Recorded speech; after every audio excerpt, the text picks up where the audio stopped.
Hello, Global Theater. My name is Jerry Fielka. Today is November 3, 2023. We want to thank Rob Grant and his amazing podcast, I'm Probably Wrong About Everything. Also want to thank the New York Finnegan's Wake Group for introducing me to our guest today. Thank you so much. Max Glenn Anderson. I'm going to call you Glenn. Where in the heck you calling in from, Glenn? I am actually calling in from Dallas, Texas. How cool is that? The first question is, what is the best thing for a human being?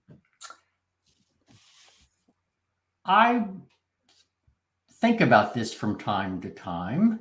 Other than the Maslow shelter and taking care of that, I would probably say curiosity. What I've been doing in my career with training and software development. If you're curious, then that seems to go a very long way in solving problems and research and studying.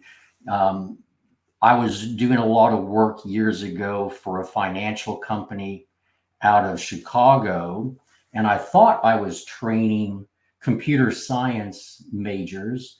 And it turns out they refused to hire any computer science graduate into their programming. They wanted people from visual arts and liberal backgrounds because they felt like that brought a better perspective to actually looking at and solving problems. I would agree. That is good, Glenn. That was really good. What's your favorite form of information, how it comes into you? Definitely reading. Yeah.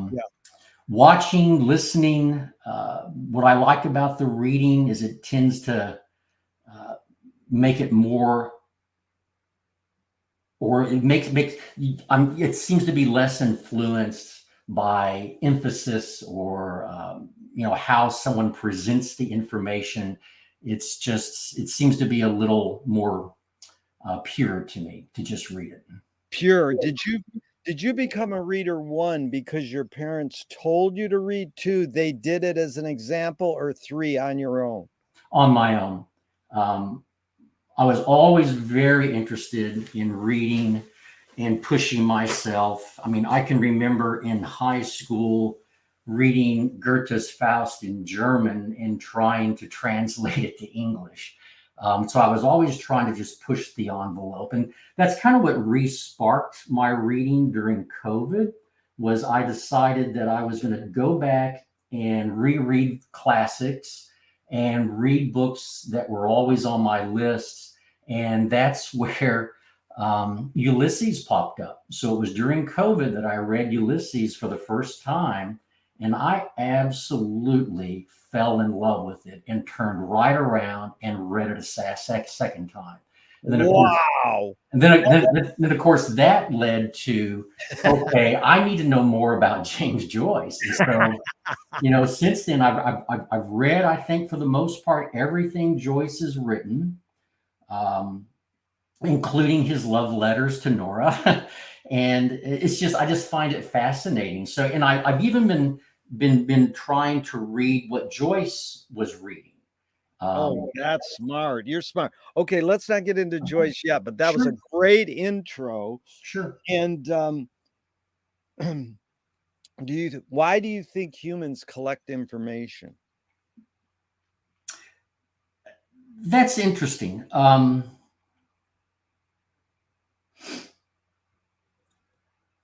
I don't really know for sure, but in looking at information theory and quantum mechanics, and even Dr. Hofstadter and Wheeler's "It from Bit," there seems to be kind of an innate need or attraction for more information. I don't know. Well, that's that. First of all, I love that you paused. Take your time. There's no rush. Thinking silence is good. And saying, I don't know or I can't answer that is totally valid. I'm not trying to put you on the spot Oh, because sure, sure, you sure. have you have ESP, because the next question is this need or want to collect information more innate or more invented? Um, I think I would like to believe it's more innate. Yeah. Um, the inventiveness may be the tools that we use to collect, but Yeah. I want to believe it's probably more innate. Do thoughts create emotions?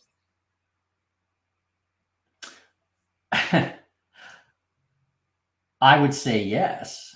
Yeah. Definitely when you look at, it from bit, definitely. Fill in the blank. I don't know what I think until I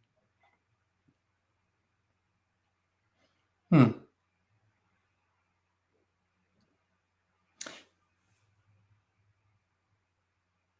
I would say for me until I read more about it or until I actually maybe experience it. read more and experience it. That's really good because McLuhan says, I don't know what I think until I say it. Joan Didion says, I don't know what I think until I write it. Right. Can humans think? Yeah. Can humans think without language? Definitely. Yeah. When you define language as a way to communicate, I mean, you can think without language. Yeah. It's just the communication piece of it. Yeah. Chomsky says a language is not just words, it's a culture, a tradition, a unification of community, a whole history that creates what a community is. Right. What do you do? What do you do when language doesn't work? When language breaks down, what do you do? Well, I would think you need to be patient. Yeah. And when language breaks down, there's other ways to, if you're defining language as communication, there's other ways to communicate besides speaking and writing. There's body language, there's sounds. Um, yeah, I just finished another fiction book that had an autistic child that was in the Middle East in a community and was trying to communicate that they wanted to find a phone and was unable to communicate that with language until the child started actually imitating the sound of a cell phone and a payphone. And then the other folks figured out what that person was asking for. And I thought, well, that's kind of an interesting example of communicating without language. That's really good. That's Missy Elliott, the rap star, Yeah. said she learned how to sing from car alarms. Right. Right. And then you probably remember as well as I do. Oh, that's a good I remember, a la Joe Brainerd. Yeah. Is I remember when the phone hackers could imitate the telephone and actually collect calls for free. I Yeah. was always impressed by that. Yeah, you mean they could literally, with their voice, Yeah. make an electronic prompt. Right. That is good. Yeah. My friend I'm interviewing on Monday, he can he can make the sound of audio tape going in reverse. Interesting. Yeah. That's good. I remember. I like that. Yeah. That great book. So, Yeah. your observations of humans in general, are we more feeling beings or more thinking beings? um,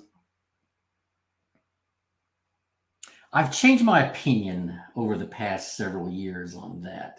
I would probably say today people are more feeling, a la Hunter Thompson, right? Are we more dancers or humans? I think what I'm kind of thinking is people are more feeling, and not that many people really think anymore.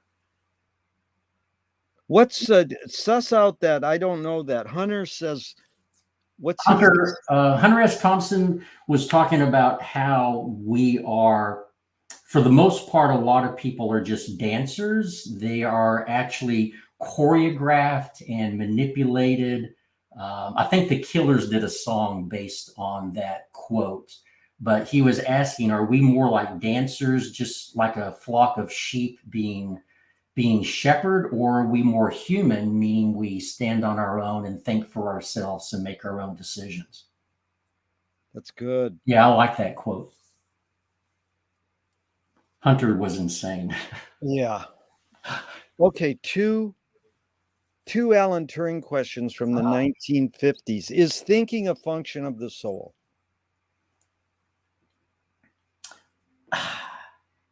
Soul is interesting, right? What do you mean by soul? I mean, Hofstadter recently in an interview talked about the soul as being the capital I. You know, when does I come into play? So is thinking part of the soul? My first reaction is no. Yeah, that's interesting, Glenn. So, yeah, this is good because I'm going to assume that Hofstadter's soul is a capital I. That is the letter I, not the word EYE. Correct. Correct. Yeah, correct. I mean, I think it depends on your definition of soul. I am definitely not a spiritual, religious person at all. Yeah. So, Okay, that's fine. yeah. Everything will come full circle. You'll be able Oh, to. sure, But sure. if I rush off to the next question, you can go, wait a minute, and add more. Don't worry. Oh, no, that's fine. You're good. Okay. Second Turing question: can machines think? Yes, no hesitation. That is great. Being an IT guy. So Turing also said, what we want is a machine that can learn from experience. Now that line is interesting, but for me is the beginning, what we want. So he's talking probably in the 50s. How do you suss that line out by Turing? What we want is a machine that can learn from experience. Yeah, that's interesting when you break it down and kind of deconstruct it like that. What we want. What are we wanting? Um, but a machine that can learn from experience. I mean, we're pretty close now, and it's going to happen, and it's going to happen a lot faster than a lot of people maybe thought or would want. But what we want is a machine that can learn from experience. Yes, I want that.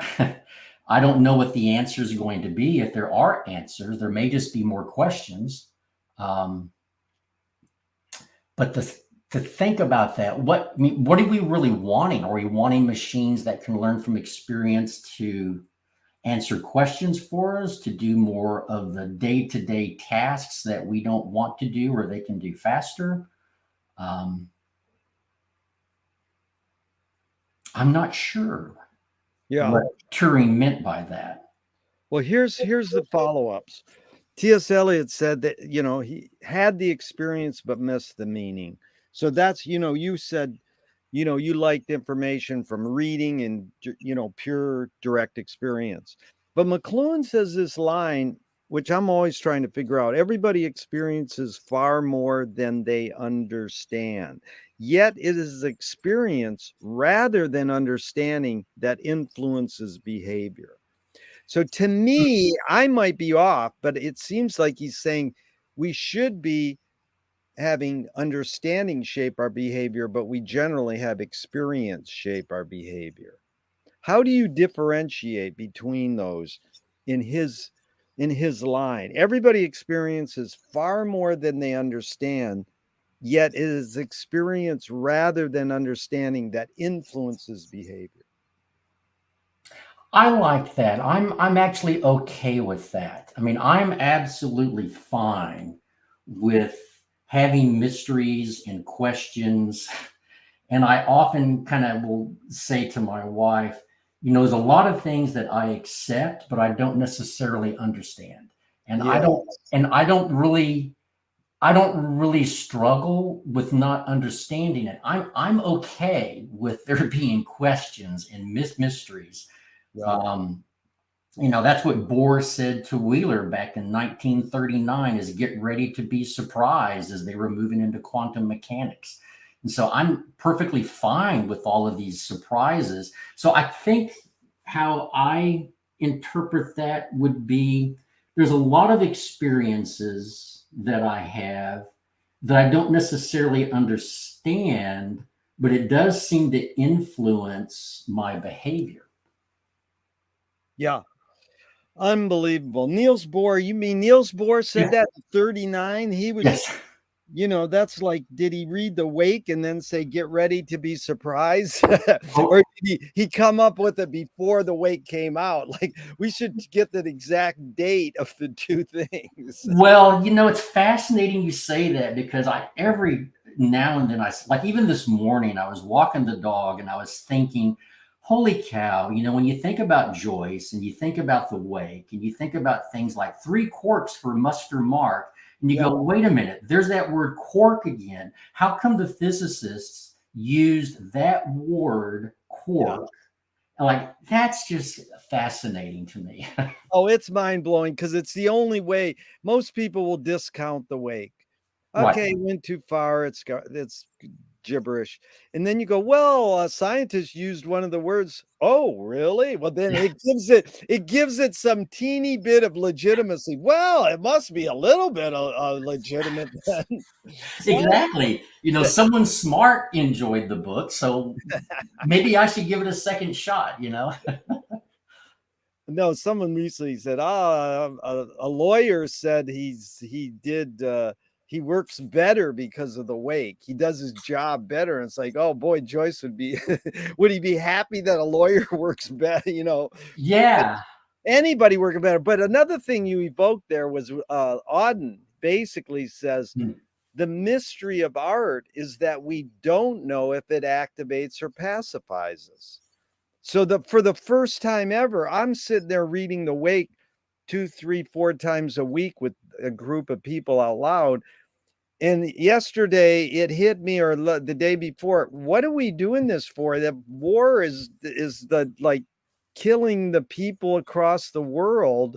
What are we doing? This is like cheap masturbation off to the side. And then, I've been working on this research project how the wake is basically an anti-war message.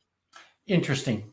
And he kind of has said it, and you can back it up with Elman quotes or whatever. Right. But it's sort of like one of those highbrow lit people said, after the Holocaust, there is no poetry, or you can't have arts anymore after what happened.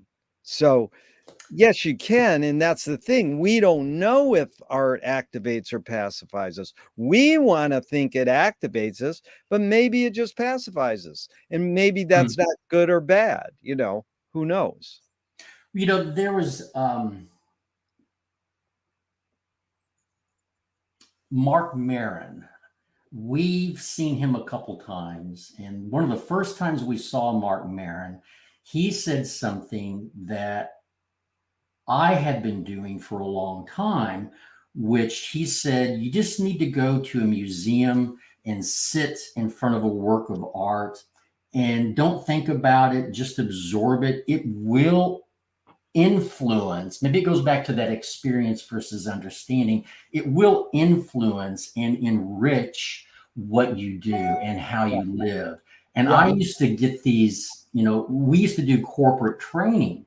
And for the most part, it was all computer science engineers coming fresh out of college. And we were onboarding them in our classes. And I used to tell them pretty frequently because these were all scientists and they didn't read much and they, didn't do much with the arts. I would tell them just go to a museum, sit in front of a Rothko, sit in front of a Yeah. Pollock, sit in front of something, and just sit in front of it. It will reshape how you think and how you solve problems. It will influence that.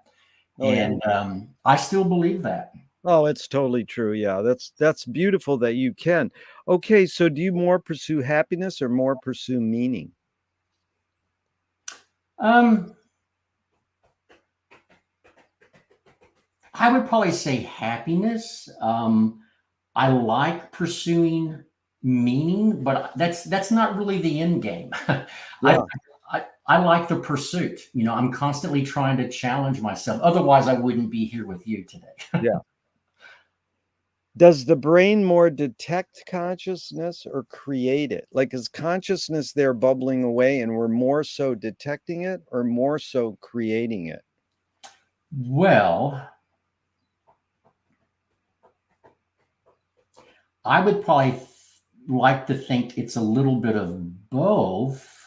But if you look at, if you look at Wheeler and his it from bit studies, which are based on information theory, what we observe does create.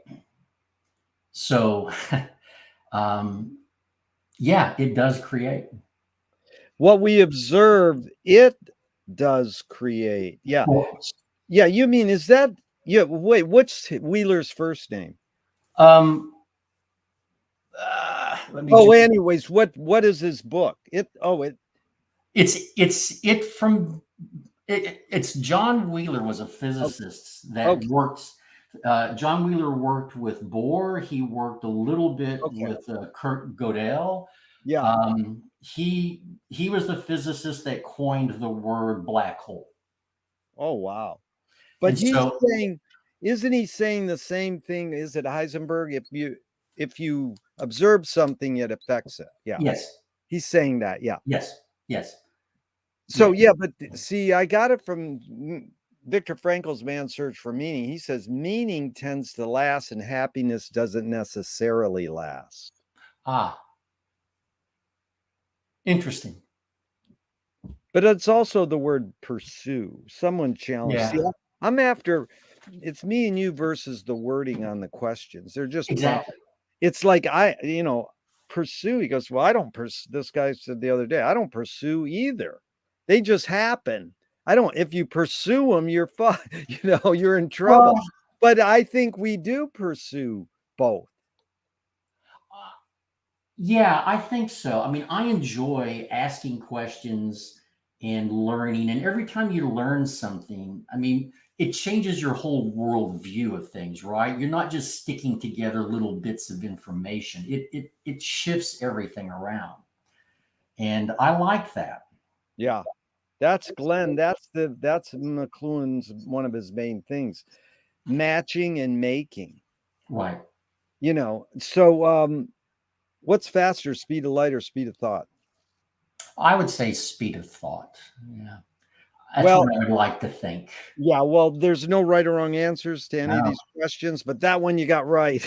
Oh, yeah. It's speed of thought's amazing. It's, yeah. Audre Lorde, the poet, said, you can't dismantle the master's house using the master's tools. Yvonne Rainer responded and said, you can if you expose the tools. What new tool do you suggest? Hmm.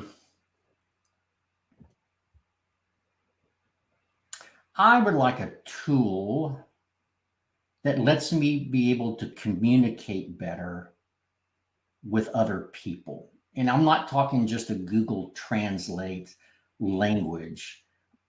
I guess I'm talking more Derrida and Wittgenstein, that language of games, or that game language, right? Just when you say something,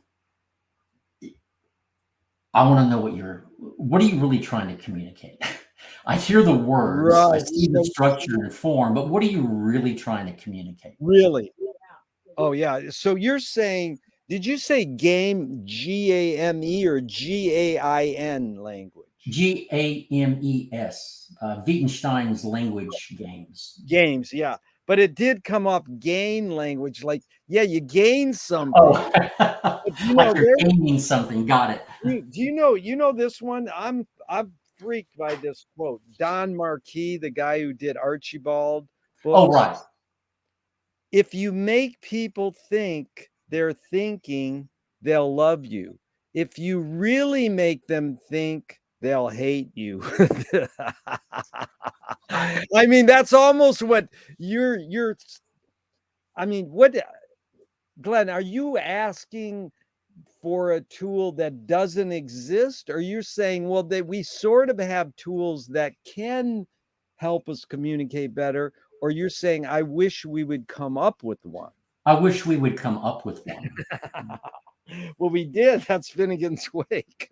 Well, yeah. Yeah, you get these people in a Finnegan's Wake reading club and they start doing a Jungian therapy session with you. I mean, just especially with the, I don't want to get into Joyce yet, but is that the only Joyce Finnegan's Wake reading club you've ever been to, is the New York one? No, actually, I had read Ulysses 2 or 3 times and started talking to my wife. I said, I have got to go to Bloomsday. We're going to have to go to Dublin.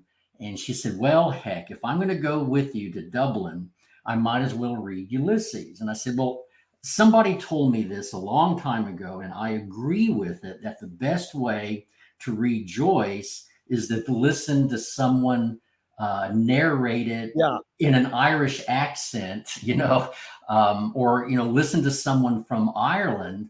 I got so many stories on this if you have time. And so I found I had joined the James Joyce Society out of New York. Yeah. Jonathan Greenberg's the president, right? And so I said, hey, they are starting a book club. This is a perfect way for you to read Ulysses. And so we both joined that, and it was wonderful. I mean, it had Yeah. scholars that were reading it. I mean, leading the book club. There were about 60 plus people from all over the world, and they were so good. The scholars were so good at reminding everyone that this is for first time readers of Joyce, and they wouldn't let it get into the weeds. They wouldn't let it digress, and they kept it very enjoyable. And I kept telling my wife, I said, Joyce is funny, and there's a lot of humor in Ulysses and Finnegan's Wake. And, you know, don't take it so serious. It's fun, you know? It's fun. Gary Owen is like my absolute favorite Joycean character. I don't know why, but I just love the idea of Gary Owen the dog. I just love it. Yeah. Yeah. And so she loved it. And then after that, they did a Dubliners book club. And so she and I did the Dubliners book club. And she hasn't read everything that Joyce has done, but she really has enjoyed it. And so now she's looking forward to going to Bloomsday. Oh, you didn't go yet, but No, so we haven't gone yet. I mean, right, between you my were work just schedule and stuff, we have not gone. well, let me know when you go, because there's a couple things. But so those book clubs were on online. Were they Correct. live? Yeah, they were online. That's good. Okay, so this is a tool you suggest to communicate better. I like that. What new toy do you suggest?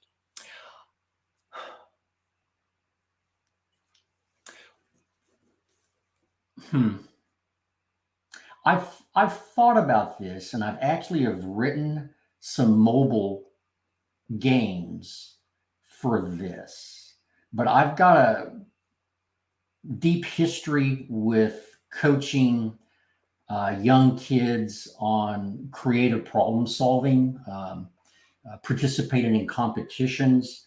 And so I've trying to get young kids and people in general to think creatively about problems and solutions is a skill that can be taught and learned. It's not something that's necessarily you're born with, right?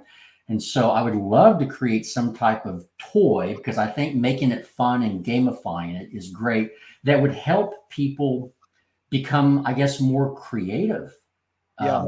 There's a fascinating study that's been done over and over again called the candle box problem. Have Yeah. you heard of this? No, tell me about it. It's fascinating. It's you get teams of people together, and teams being like 5 or 6 people, nothing huge, and you give them a candle, a match, in a matchbox with a match in it, and a thumbtack. And the problem is they need to secure the candle to a wall and light the candle. That's the problem. Come up with a creative solution. What's interesting about this is they've actually shown that when they put teams together that are of all like cultures and backgrounds, they are less creative in their solutions than when they put teams together where they're all from very diverse backgrounds and cultures and languages. That the more diverse the group, the more creative the solution. I find that intriguing. And Yeah. if you could have a toy, a game that could reproduce that, encourage that, I would be very interested in that. Yeah. Yeah, that's good. I actually got this from someone. I says, "What's the new tool you suggest?" He goes, "The next one I'm gonna find walking down the path." You know, or he was saying like kids pick up sticks when they're walking in the woods and they turn them into something. Sure. So Yeah. you didn't say these two on something what is your favorite this? You said this is what is my favorite is what I envision could be with this word. And you really evoked the great McLuhan joke. If we didn't if we didn't invent the light bulb, we'd have to watch TV by candlelight. That's terrific. What do you worry about when you go to bed at night? Oh man, I'll tell you what I worry about of late. Um, Today is November 3. This is the anniversary of my brother-in-law that passed away very, very unexpectedly from a glioblastoma. And I think about that a lot. What I worry about right now is if something happens to me unexpectedly, taking care of my wife and my 2 adult children and their families. That's what I worry about, and that's what I'm constantly of late trying to orchestrate and do the best I can to make sure that's taken care of. Other than that, the other thing I worry about, boy, I'm really kind of concerned about the future of this country right now and where it's headed. And that could be said of the world as a whole, right? It's Yeah. just things seem very dark to me right now. Yeah. It's tough. The health thing is like the guy goes to the doctor and says something's wrong. And the doctor goes, "Well, you got Alzheimer's and cancer." And he goes, "Phew, at least I don't have cancer." Right. But is this is good on the health thing. How long did your parents live? Are they alive still or how? No, I just in August I turned 66, and I have outlived everybody in my family. My Wow. mom and dad, my mom and dad died when they were 63, 64.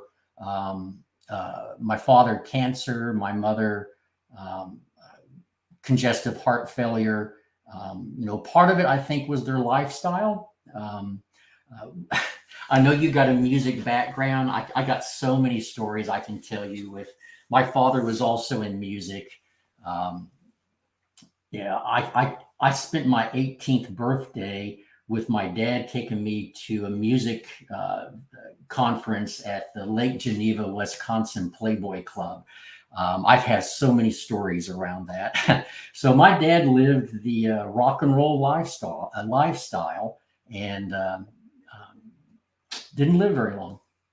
But here's the thing about that, Glenn, is your take on this is life's what is it 50-50 lifestyle choice and DNA, or is it weigh a little, do you nudge it a little either way? I tend to nudge it a little bit towards DNA and genetics.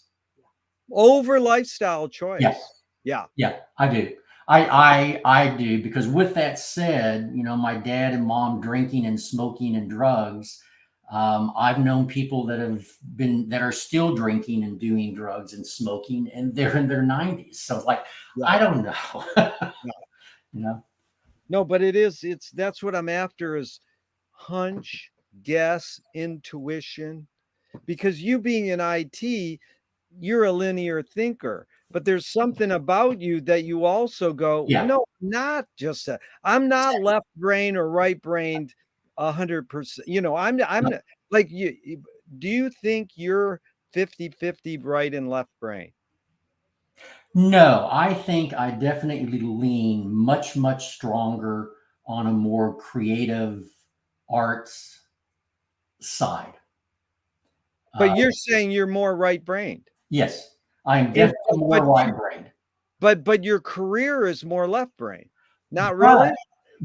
but when you stop and think about Yeah. my career, Yeah. and you think about information technology, and you think about writing software, it actually comes down Yeah. to solving problems. When IBM was first trying to hire programmers, before the title programmer even existed, what do you think they hired? Do you know? Tell me. They hired musicians because they saw the same aptitude and the same creative process among musicians was exactly what they were looking for software developers. It's fascinating. It's things have changed, to be really, really honest. Today, the career for a computer scientist, yeah, it's I I hate to I don't want to minimize it, but today's computer programmer is more like a plumber, in the sense that they're just moving information from here to there. It's more of like a neck down type of career than a neck up type of career. Things have changed. Yeah. And that's fine that it's changed. But when I started, it was very, very different. They were looking for people that could solve problems creatively. It didn't matter what language you used, what computer you used. That was just a tool. We don't care.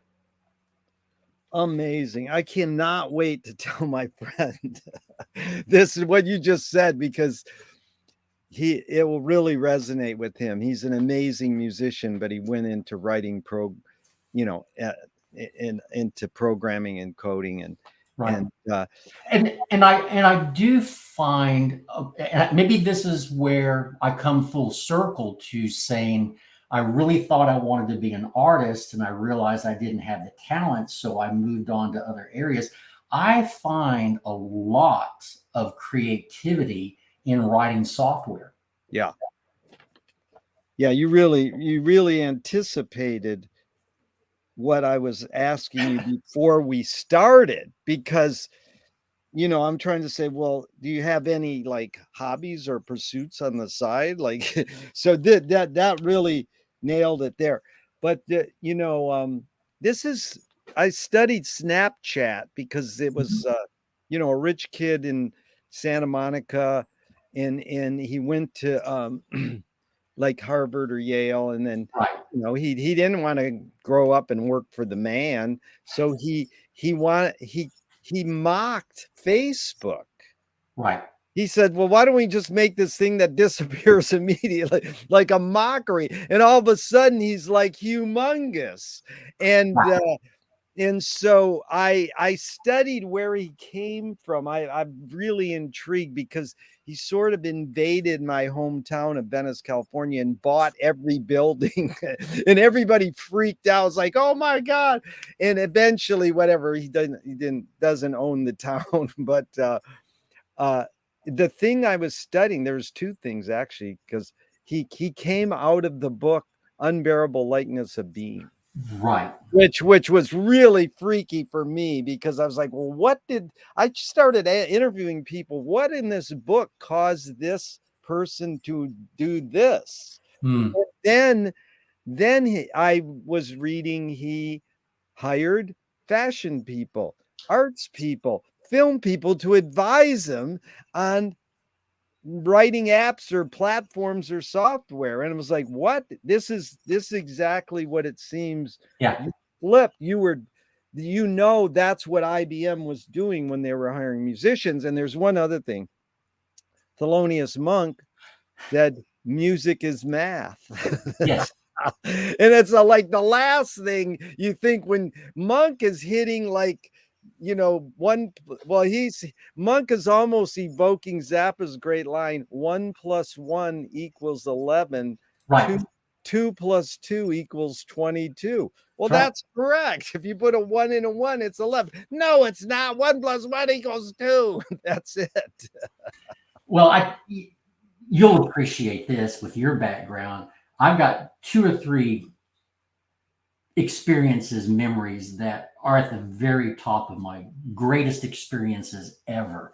And one of them was going to see the Mothers. And after about 30, 45 minutes, the Mothers walked off the stage. Zappa pulls up a chair and gets his acoustic guitar. And for like the next 45 minutes, just plays and talks and plays. And that was unbelievable. Where was that?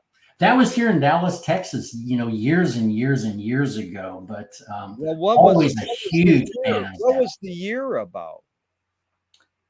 I don't know. I'd have to go back at but anywhere between like maybe 75 and 79, 80, Wow. something like that. Maybe even before 75. I'm trying to That's think. pretty amazing. Yeah, I've never heard of that happening, and I No, know there's a lot in studying Frank for over 60 years. There's a lot of things I don't know, but there's a lot of sources where we could now go online and find every Dallas, Texas show that Frank did, and you could probably find the audience tape of it too. probably And could. Yeah. But I still think about how, because I was always very fascinated and impressed with the Black Page and his mathematics and his music. Like, this is just fascinating to me. yeah, it is very mathematical. Okay, so really fun, Glenn. This is super cool. Let's see. What's the difference? I wanted to go into that for a second. What's the difference between worry and concern? That's a good question.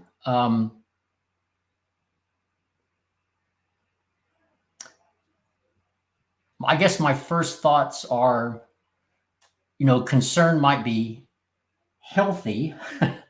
Worry starts to maybe move over the edge of being a little obsessive, maybe not as healthy, if Yeah. that makes sense. Well, no, that's what most people Yeah. say. And when my mom died and I talked at her service, I said, there's a lot of people in this room who worried that Dolores worried too much. And really they were concerned, but I think there's a fine line. Yeah. It's like, yeah, because we invent these words and then the words carry baggage. So yeah, go ahead. The other thought I had is maybe concern is passive and being worried is more active. Because once concern is like, I'll give it a passing thought and I'm concerned about what's happening. But when I start getting worried, I start becoming more active. I start making decisions and doing things. That seems a really good differentiate, because I heard a cliche once that I love to repeat. It says, if you gossip and you complain, you live longer. That's interesting. I've Because also isn't it read where I've also seen a couple studies where they are saying that pessimists actually live longer than optimists. And my thought is, well, maybe that's because pessimists, like myself, I consider myself a pessimist. I'm always going to the doctor. Every ache or pain, I want to get it checked out, or I'm going to start worrying. So maybe that's why pessimists live longer. I don't know.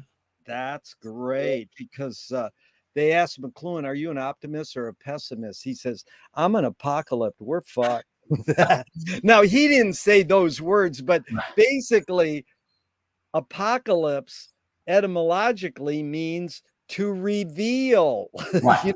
Right. So he's just the atomic dog Toto in The Wizard of Oz pulling the curtain back saying, here, you decide. This is what's the background story here. Right. Right. You decide. Yeah. I'm not so that perfectly leads. I must have ESP because I led that perfectly into this one. I always say you have ESP. Now, McLuhan learned from Pound that artists are the antenna of the race. They're broadcasting and detecting the hidden psychic effects of our inventions. So we might learn to cope with what we don't like about our inventions. So, Glenn, I asked you the question Marshall probed his whole career. Why do we ignore the hidden psychic effects of our inventions, even though the artists are broadcasting them to us?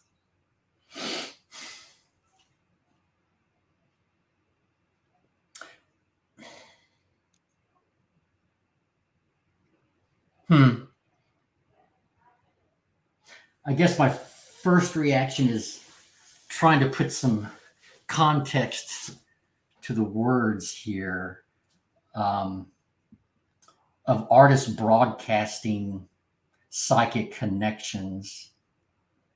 I don't know if all artists do that or all Right. artists. It is a Yeah, generalization. it's a generalization. And it's also like this. Everybody does that. The garbage collector, Sure. the politician, whatever. But I don't like to sound elitist, but Pound was sort of and McLuhan were they were both favoring the artists. And I mean, you've Sure. actually amazed me because you were from the beginning saying artists, we like artists. They're important. When I mean, it's hard for me to process art because I go to the Hammer Museum Right. and I see some amazing program and I kind of want to projectile puke because it's all rich people. And it's like, holy shit, why is this so exclusive? And now all the arts is okay. Now we got to help poor people or the disadvantaged. Sure. And so it's a big mix up.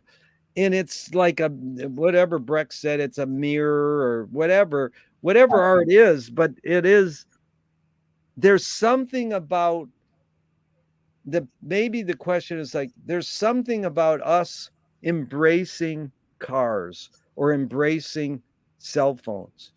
And then they become part of us so much that we would never think of living without them. Right. And so then we don't know really what they do to us. We just sort of self brainwash ourselves. Well, I need that. So the car, a good example is, in fact, this is data. Again, I think, oh, a survey is true and data is true.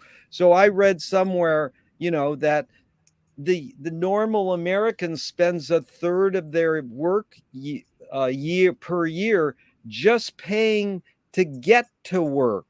Right. So it's like that doesn't make sense, but whatever. Well, It's sort of like, so these things have hidden psychic right. effects. So that's mainly it's why do humans kind of ignore some of the hidden psychic effects of our inventions is probably the bigger picture question. Yeah. No, I mean, yeah, I know exactly what you're talking about. I think about some of this,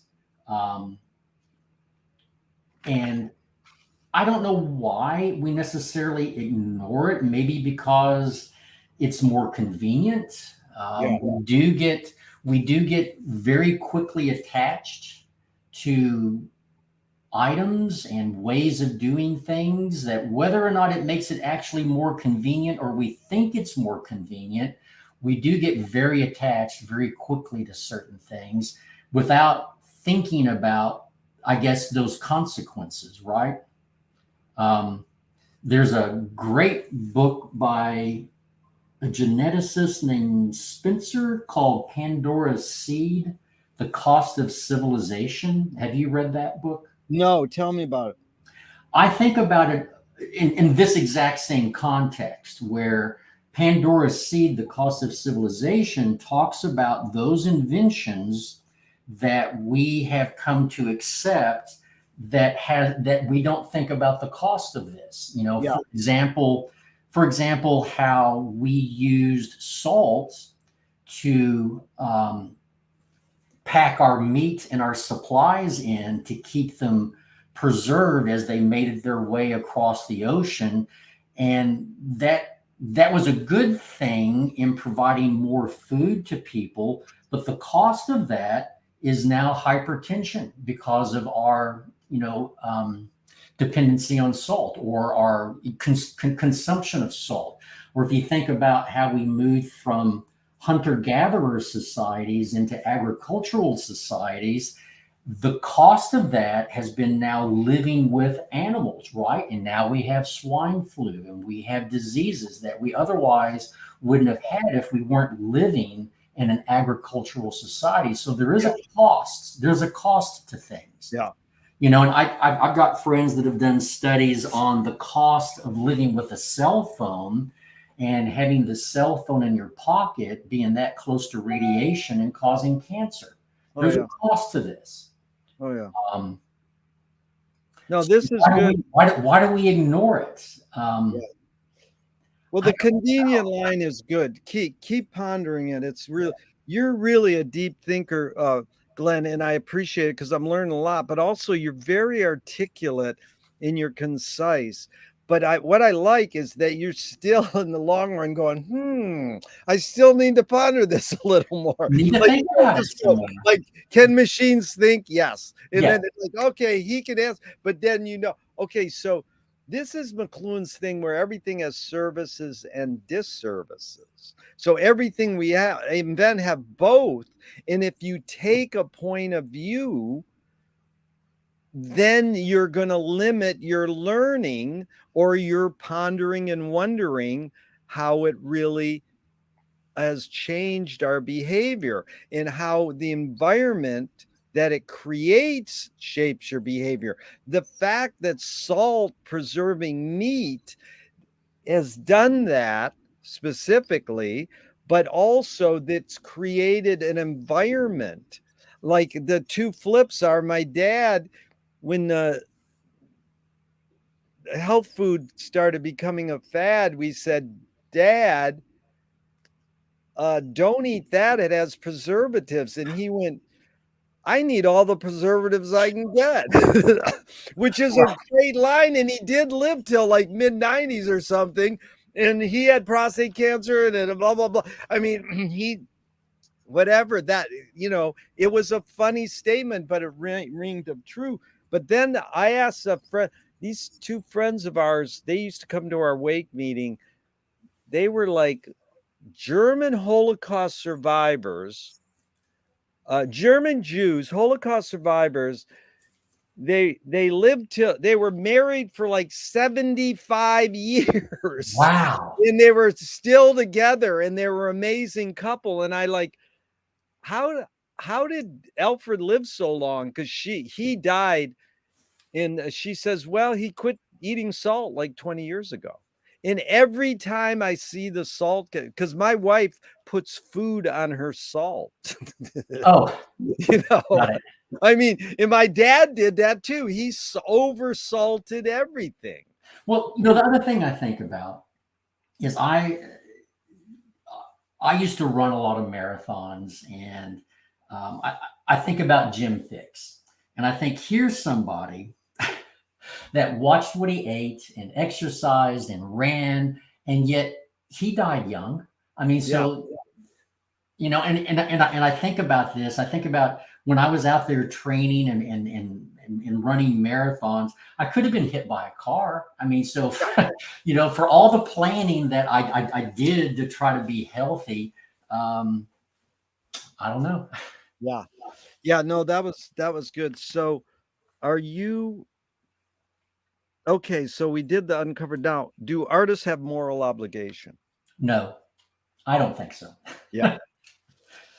I mean, Um, it'd be nice to think that way, yeah. but I certainly don't expect them to. Yeah. I think there's a lot of art. I mean, a lot of the art that I'm drawn to personally, um, I like art that makes me think and provokes me. Francis Bacon is one of my absolute favorite Yeah. artists, Yeah. and I may not like the image, but it does make me think. Oh, my favorite Francis Bacon story. So, once David Lynch comes out in his first short film is just filming Francis Bacon paintings, it's like it's evident. Bacon is a very cinematic swish pan kind of, uh, painter. Uh, I become obsessed with Francis Bacon, and, I find postcards or clippings in art magazines, and I have them up in my house, Sure, little pictures, not bought framed paintings. right. I go to the Tate show once of Francis Bacon, and they were way bigger than what I was used to, and I screamed and yelled and ran out of the museum. That's great. Ah, help! That's great. Yeah, to see them in the museum, it's just I don't know. I think they're spectacular. Yeah. Are you more afraid of new ideas or more afraid of old ideas? More afraid of old ideas that I still see repeating.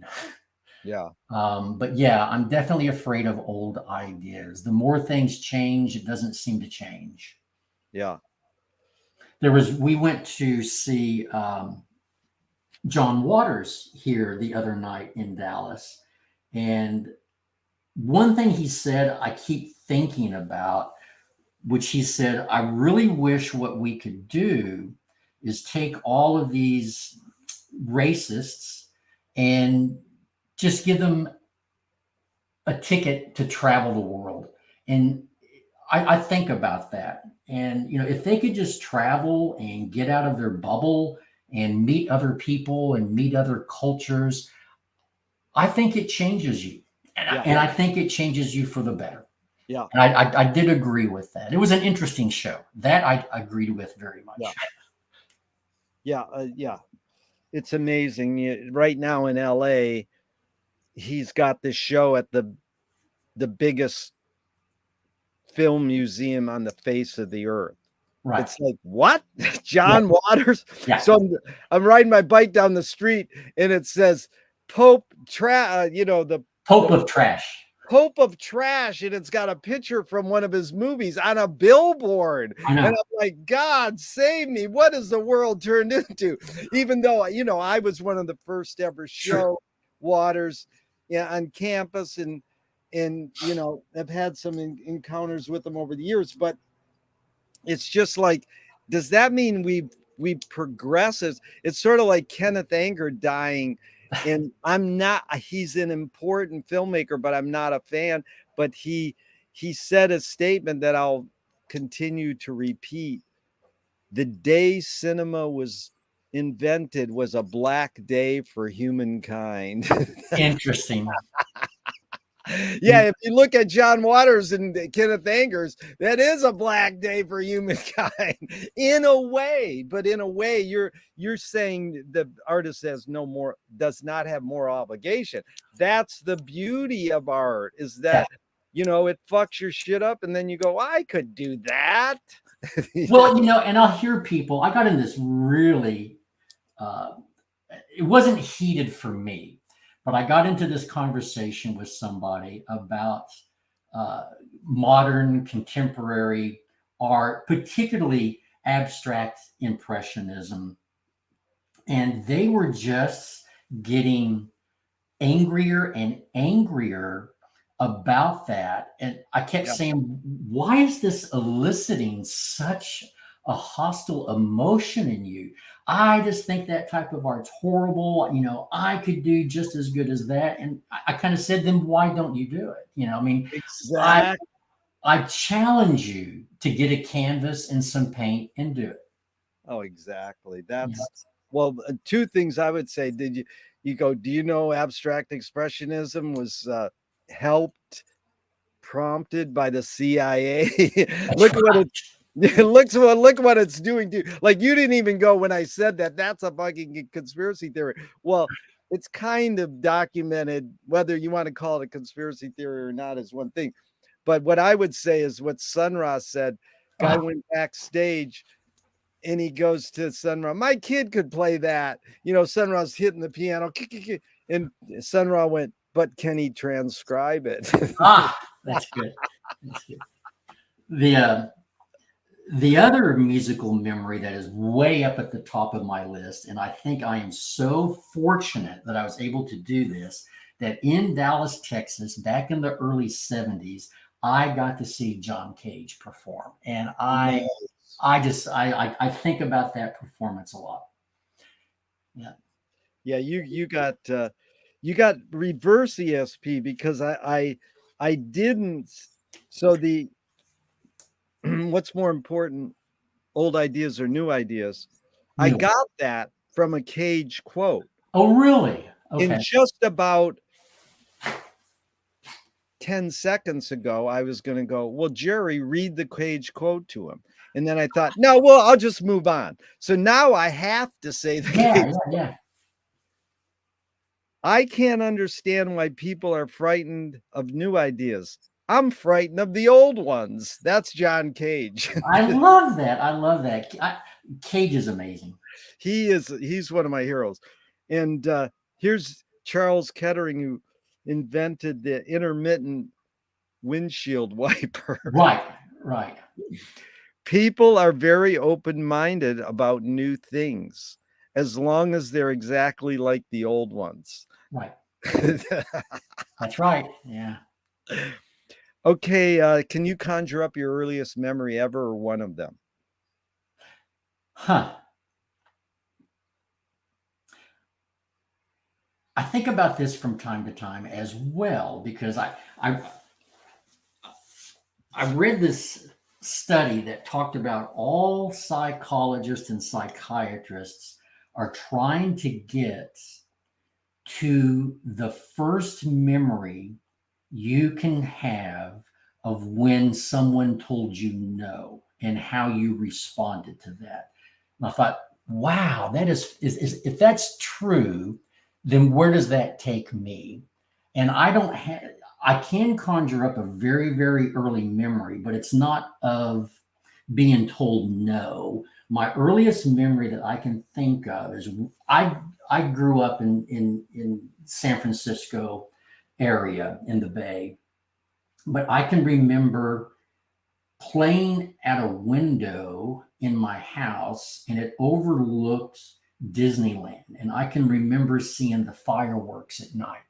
And that's Wow, like the earliest memory. I must have been, I want to say 4, maybe 5.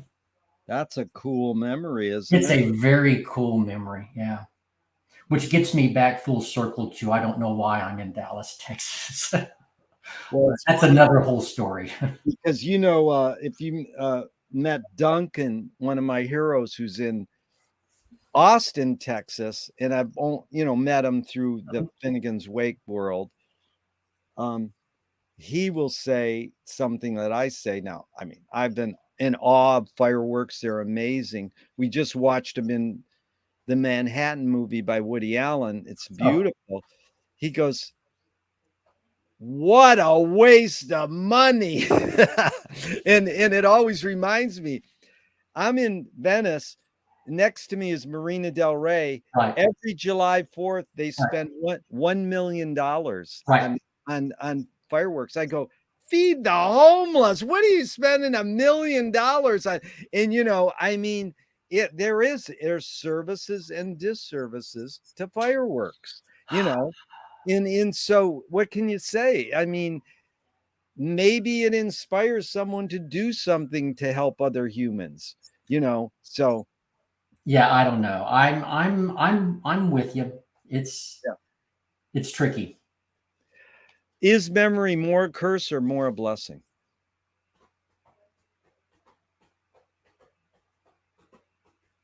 I would say it's more of a blessing. I mean, I don't Yeah. think it's a curse. I Yeah. mean, I think bad memories are just as valuable as good memories. I mean, Yeah.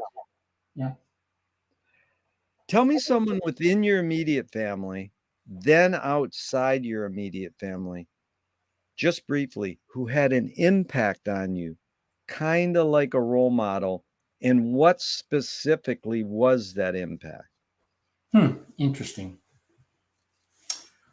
Wow. Within the family.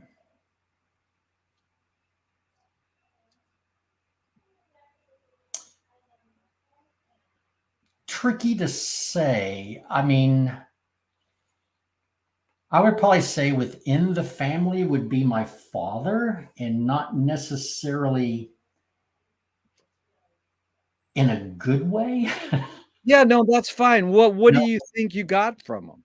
Well, I think, um, you know, kind of the story is I was like the Michael Keaton of the family. I mean, I was the one that was uh, paying the bills and paying the taxes and bailing my dad out of jail. And so I kind of, realized at a pretty young age, this is not the way I want to be. I mean, I'd never had any doubt that my father loved me, but there wasn't much parenting there, let me say. Um, but that was a major, major influence, and I wish my dad was still around today so I could have some of these conversations with him and Yeah, ask them a lot of questions about why did you do this or that, or what did you mean by this. I don't have any hate or animosity, but definitely an influence. how did you get it not to have hate or animosity? Because, that's like maybe the key is forgiveness. Um, Possibly. I don't. Hmm, Going down another dark alley here. I don't really believe in forgiveness. Um, I guess, one thing my wife says all the time that I have to keep reminding myself is you can't change anything that anybody does. All you can really do is change how you respond to it or how you react to it. That's all you can do. And so Totally. there's nothing, I mean, I don't, hate my father. I don't have any regrets. That's my father. And Yeah. so all I can really do is work with how I respond to it. I mean, what does it matter whether I forgive my father or not? It doesn't change anything. Yeah. Um, Outside of the family, oh man, an influence outside of the family.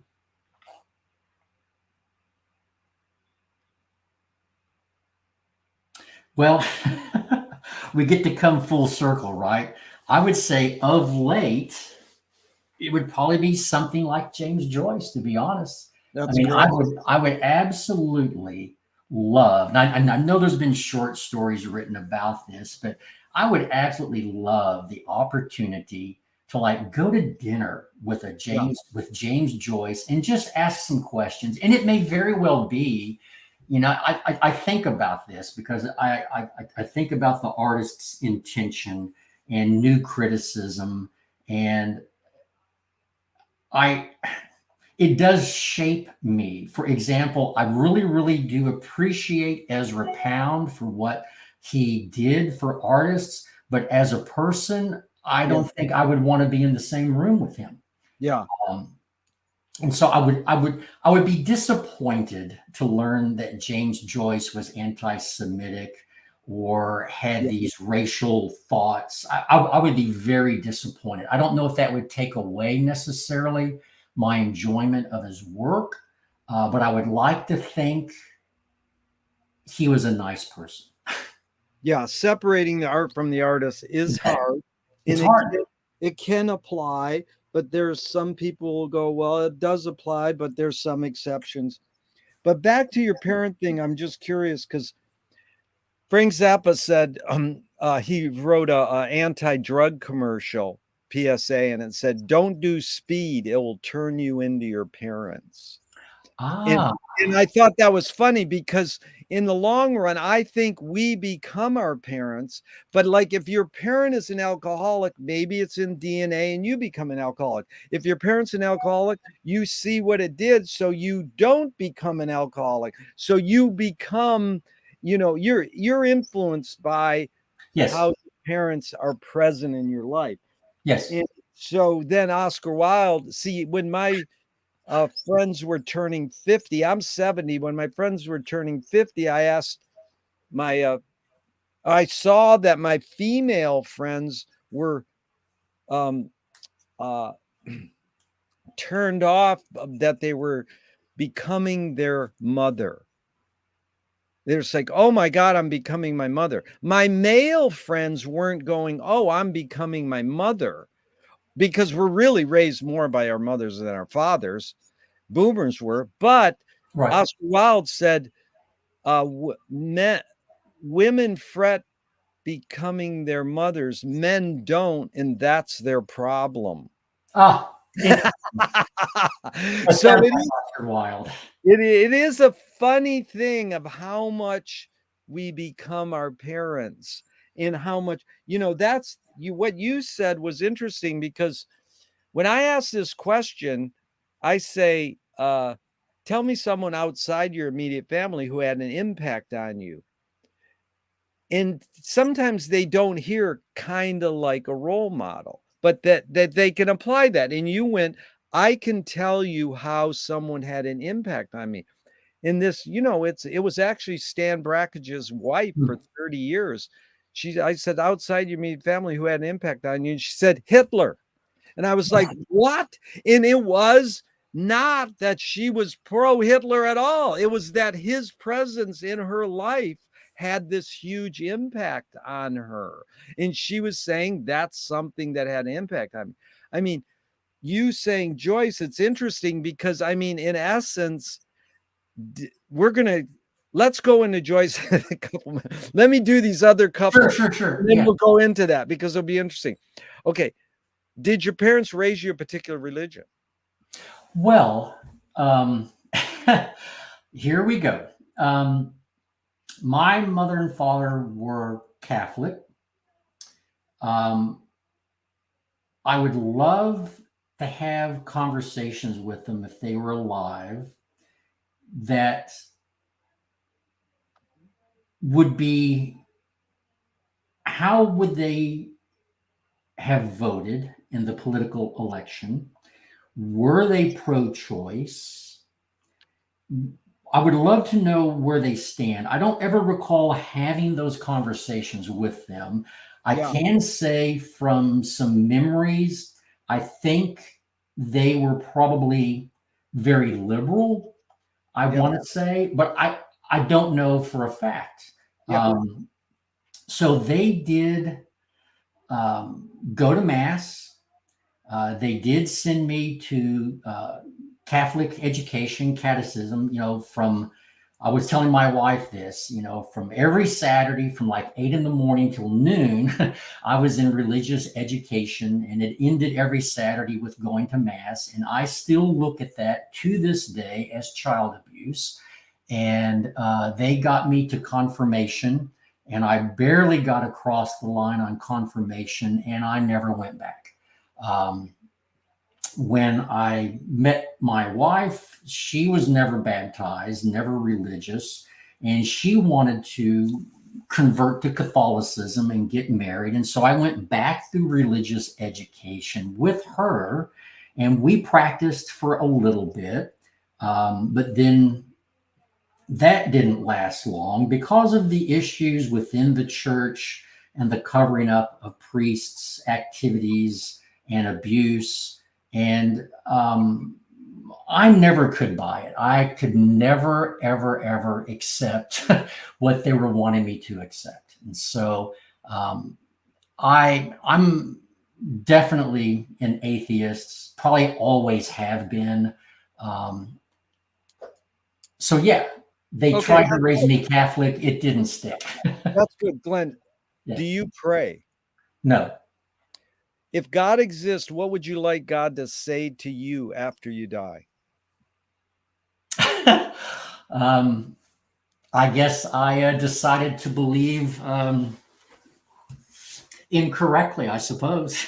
Or, I guess I would like to think that if there really is such a thing as a God, and there really is such of a thing that you would have this conversation. But if we're designed and built and created in this God's presence and likeness, why would there be any concern over how I choose to believe? Yeah, that's Dumb All Over, the song by Frank Zappa. He says, Right. if we're dumb and we're made in God's likeness, then God is dumb. That's right.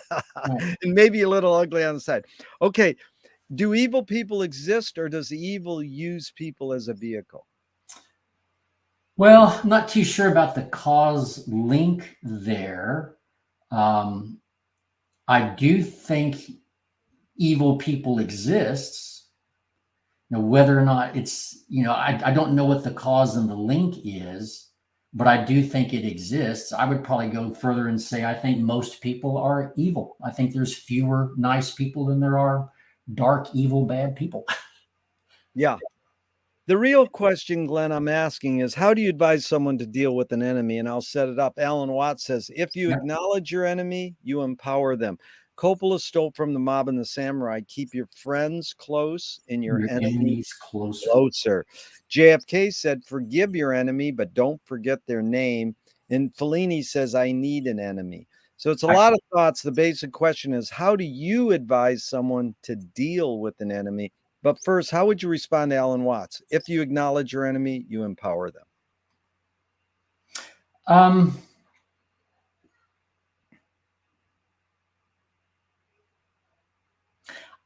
I tend to want to agree with that. I like Alan Watts quite a lot and Christmas Humphreys and those guys.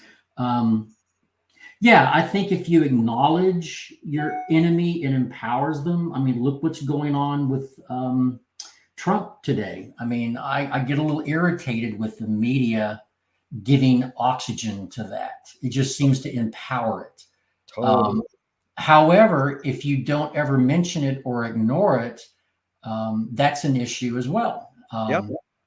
So, yeah, I do agree with Alan Watts that if you acknowledge it, you empower them. How do you advise someone to deal with an enemy? Again, I kind of go back to you can't control what your enemy does. You can only manage or control how you respond to it. I Right. don't think you necessarily need to forgive. Um, Yeah. I was involved in a business manager embezzling on me for a number of years. I don't forgive them and I will never forget them. I don't wish them any harm, Yeah. but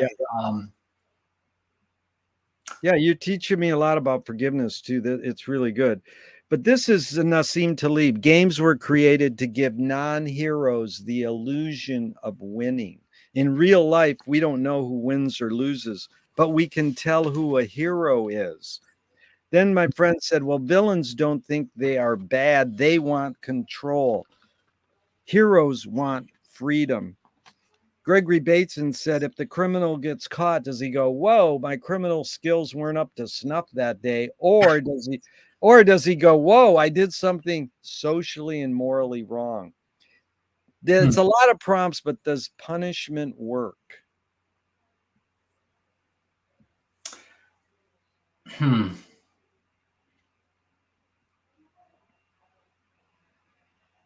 I would probably say no.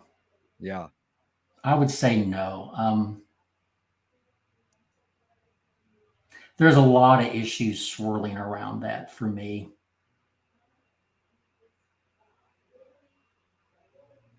Is killing ever morally us justified? Yes, I'm Yeah, fine with that. I yeah. don't. Yeah, I'm fine with that. I mean, I would hope that you don't have to resort to that, but I'm actually okay with that. Yeah, Glenn, I'm just adding that question and I'm trying to word it. Should I keep it as simple as that? Because I could add morally justified, or I could say, when, if ever, is killing justified? What's the best way I should ask that question? Just simple, is killing ever justified? I like it simple. That just say, don't say, because if I say when, if ever, that's sort of biasing them right away. Yeah, don't qualify it. I would just Don't keep it qualify it. simple. Yeah. Yeah, just keep it simple. And I do think about that. I have friends that say all life is precious. Yeah. Well, hmm. But if you have to vote right now for capital punishment, yes or no, how would you vote?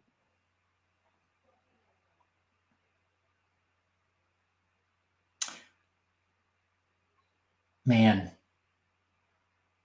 it's tough. Yeah. I would probably, honestly, I'm kind of weirdly mixed on a lot of opinions, but I would probably vote yes. Yes for capital punishment. Yeah. Probably would, and you know, there's always options and different. I mean, locking somebody up for the rest of their life, is that worse than capital punishment? I don't know. It's you're trying to generalize, right? And I think that's difficult to do. You know, just this whole idea of a prison and locking people up doesn't seem the right thing to do. Yeah. James Joyce was the first projectionist in Dublin over 100 years ago. He basically checked out. He said, "This is stupid. Why should I go inside a building and see a movie of a tree when I can go outside and see a real tree?" Years later, Faulkner said, "Sometimes the best fiction is more true than journalism. Why do we have to recreate things in order to get them? Why do we have to go to a theatrical play of people acting out life? Why don't we just live life?" Hmm.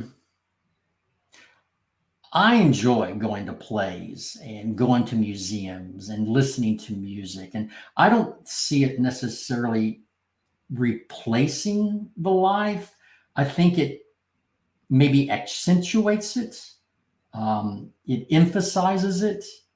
It has me go back into life after seeing a play or reading a story and observing it from a different perspective and thinking about things.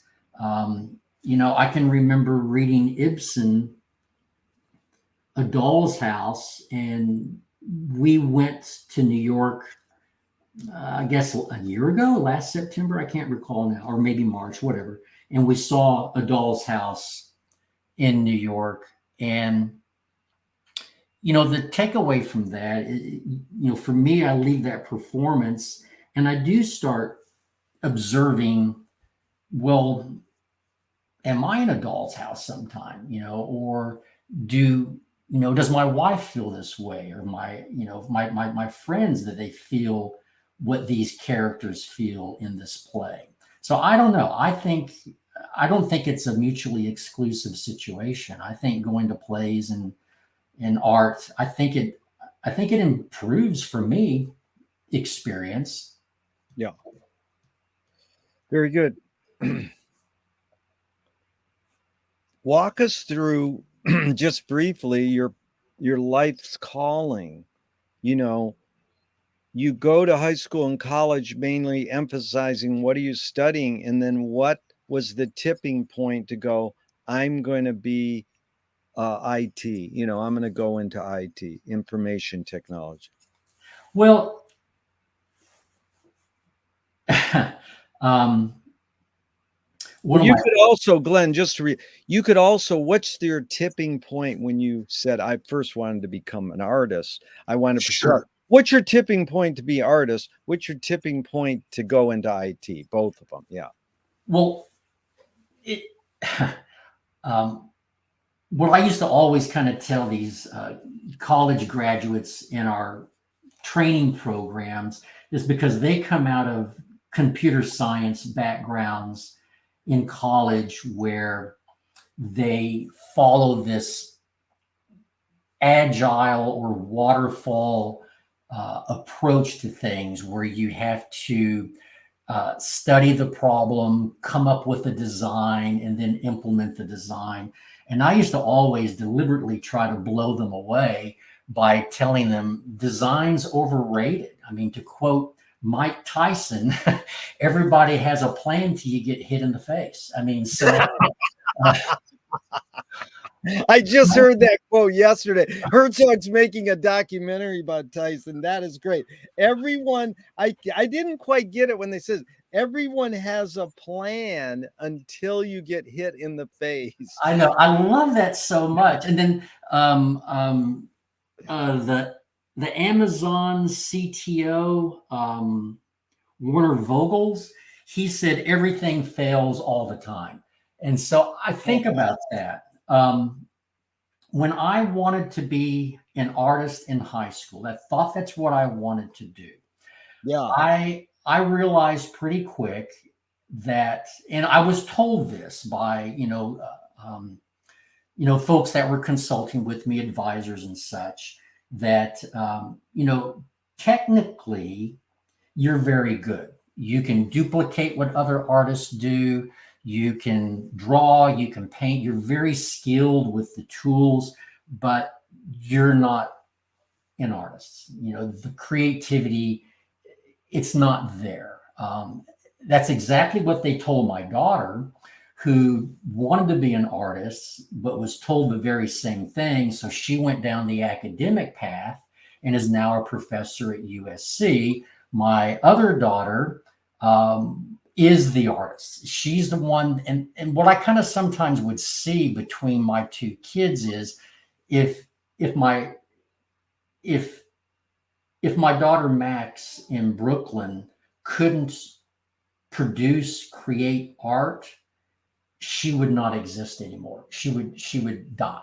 She Uh, has a compulsion. yes, has to. She has to create. Yeah. And so I also kind of think, well, why were you discouraged? And I sometimes kind of think, if I was turned off that quickly from pursuing life as an artist, then maybe there's something to be said for I didn't need to go down that path. I did not rail against that.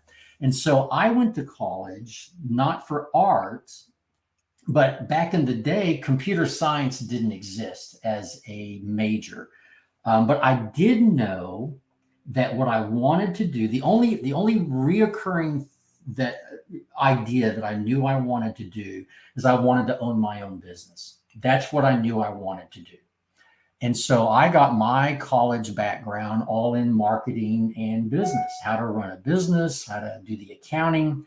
Um, but in the meantime, to pay the bills, I was also really, really good at programming and math. And so I actually started tutoring as a part-time job in college, tutoring programming, and had never taken a programming class. Wow. But then I get out of college, and the first job I got was working um, nights at a local company here in Dallas doing programming. And I absolutely fell in love with it. And I think it was the creativity. It certainly didn't pay a lot of money back in the 70s, not like it does today. And I just fell in love with it. And then I did that for a few years before I finally said, all right, I got enough money in the bank. I'm going to start my own business. And that's what I did. And I've never looked back. That's what 26 miles is your own business? Yeah, I named it Marathon Technology, and the URL is 26 miles. And that's because marathoning and running was kind of my hobby. And that's what I enjoyed doing, was going out and running for 4 hours at a time. Let's go back for a second, Glenn.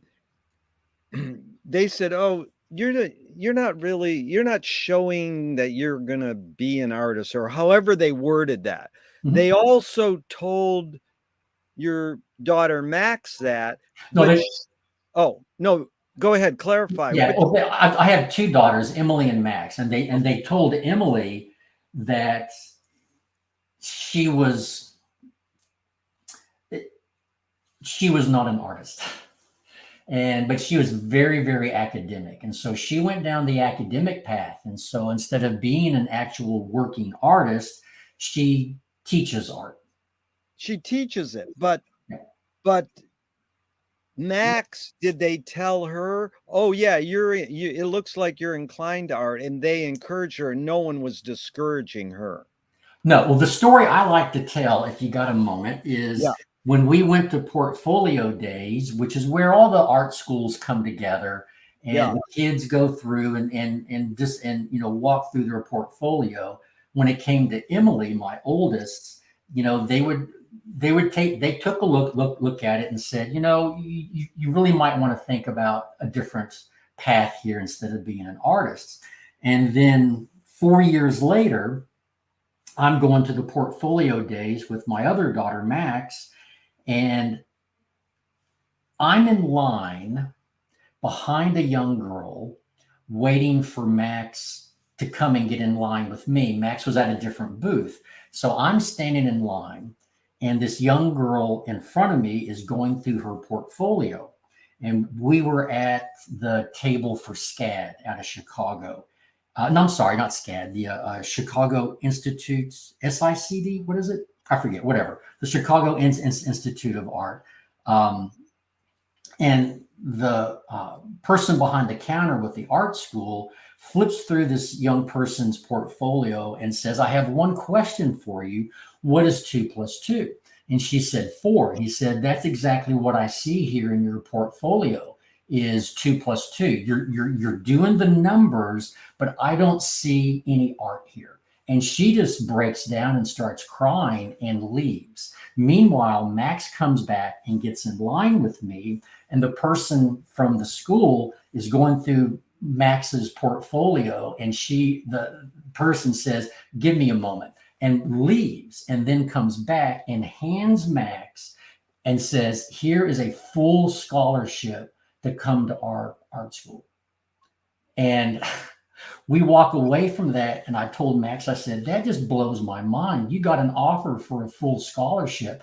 And Max says, they do that with everybody. And I said, no, they don't. I got proof, honey. I got proof. What did you mean in this portfolio, Max, is what? There was some drawings, or what was there? Almost my house is full of of Max's work. Which is Um, painting, or what? What's her main medium?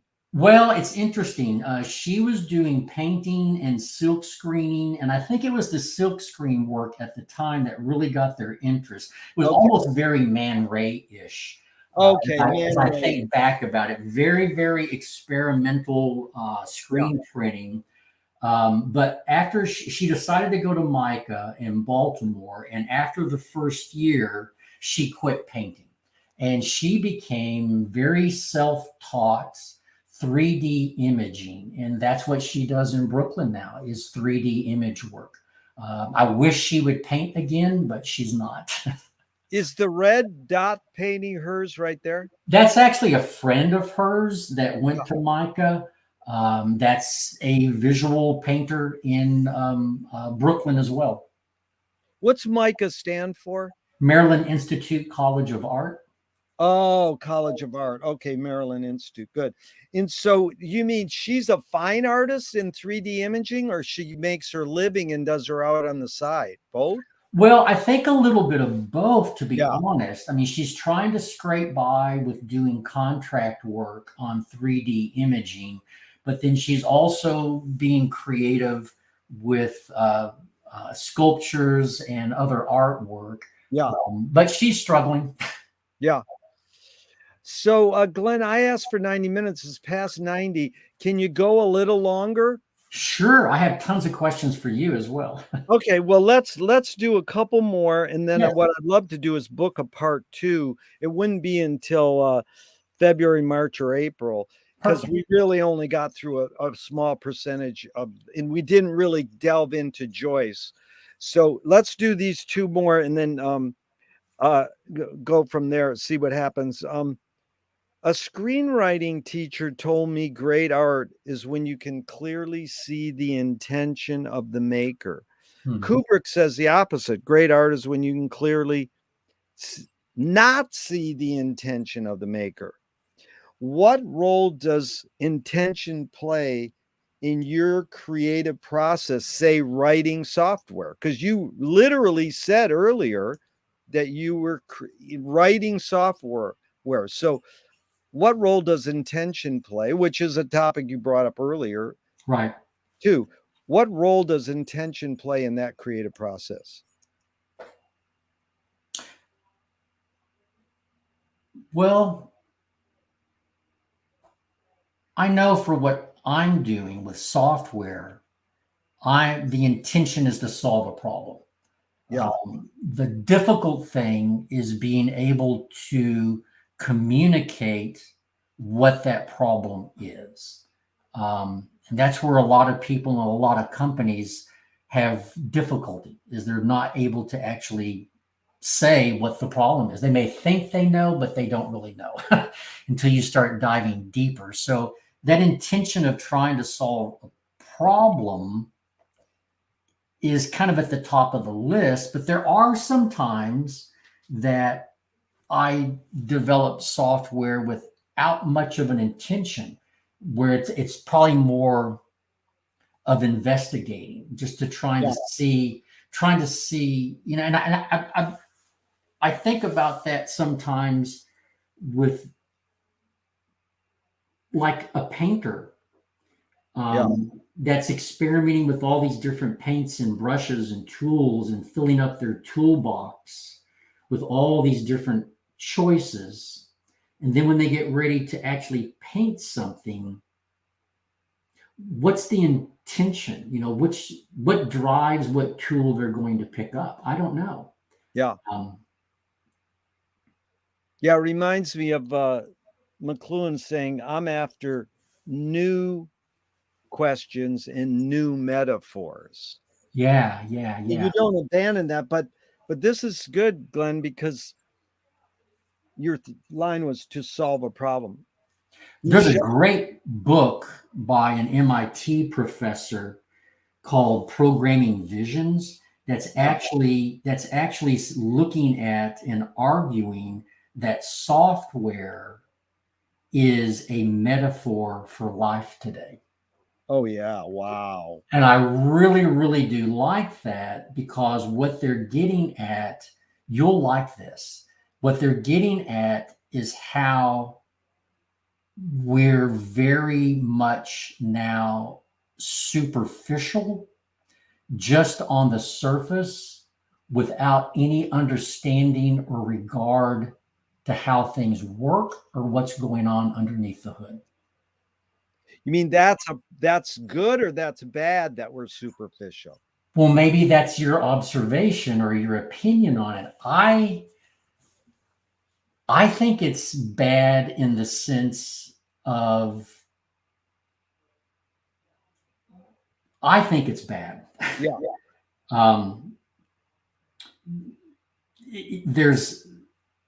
There's a great website out there called broom.org. Have you heard of this? No, tell me about it, please. If you take a look at broom.org/epic, EPIC, this is a very, very old, short, I want to say 14-minute film that was produced by a bunch of MIT folks that tried to be prophetic with what is the world going to look like in the near future when it comes to media. and they're very prophetic, but they basically take you up to the point where in the future, Amazon and Google become one company called Google's On, and they create a product called Epic. And in the best of all worlds, Epic is a way that you can curate how you want to receive your media and can basically skip along the surface of only watching, reading, paying attention to those media sources that you agree with. Yeah.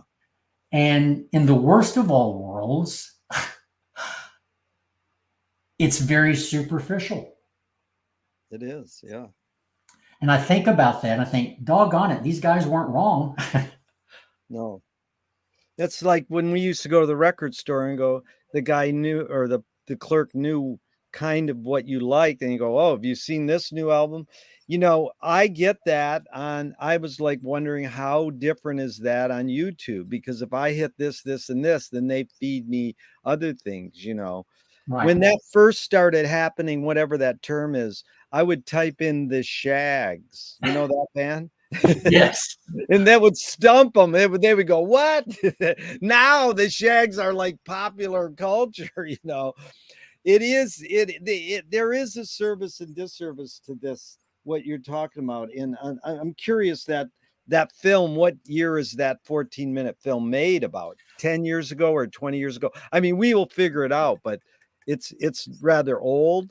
It's a pretty old film. And I want to say, let me look real quick. I Yeah. want to say 2014 is what they were shooting for as being in the future. Oh, 2014 is the future. Yeah. Well, it's funny because you're saying the book is called Programming Visions. Yeah, the book is from an MIT professor Yeah. called Programming or Programmed Visions. Yeah, this Yeah. is their future on Epic is 2014. Yeah.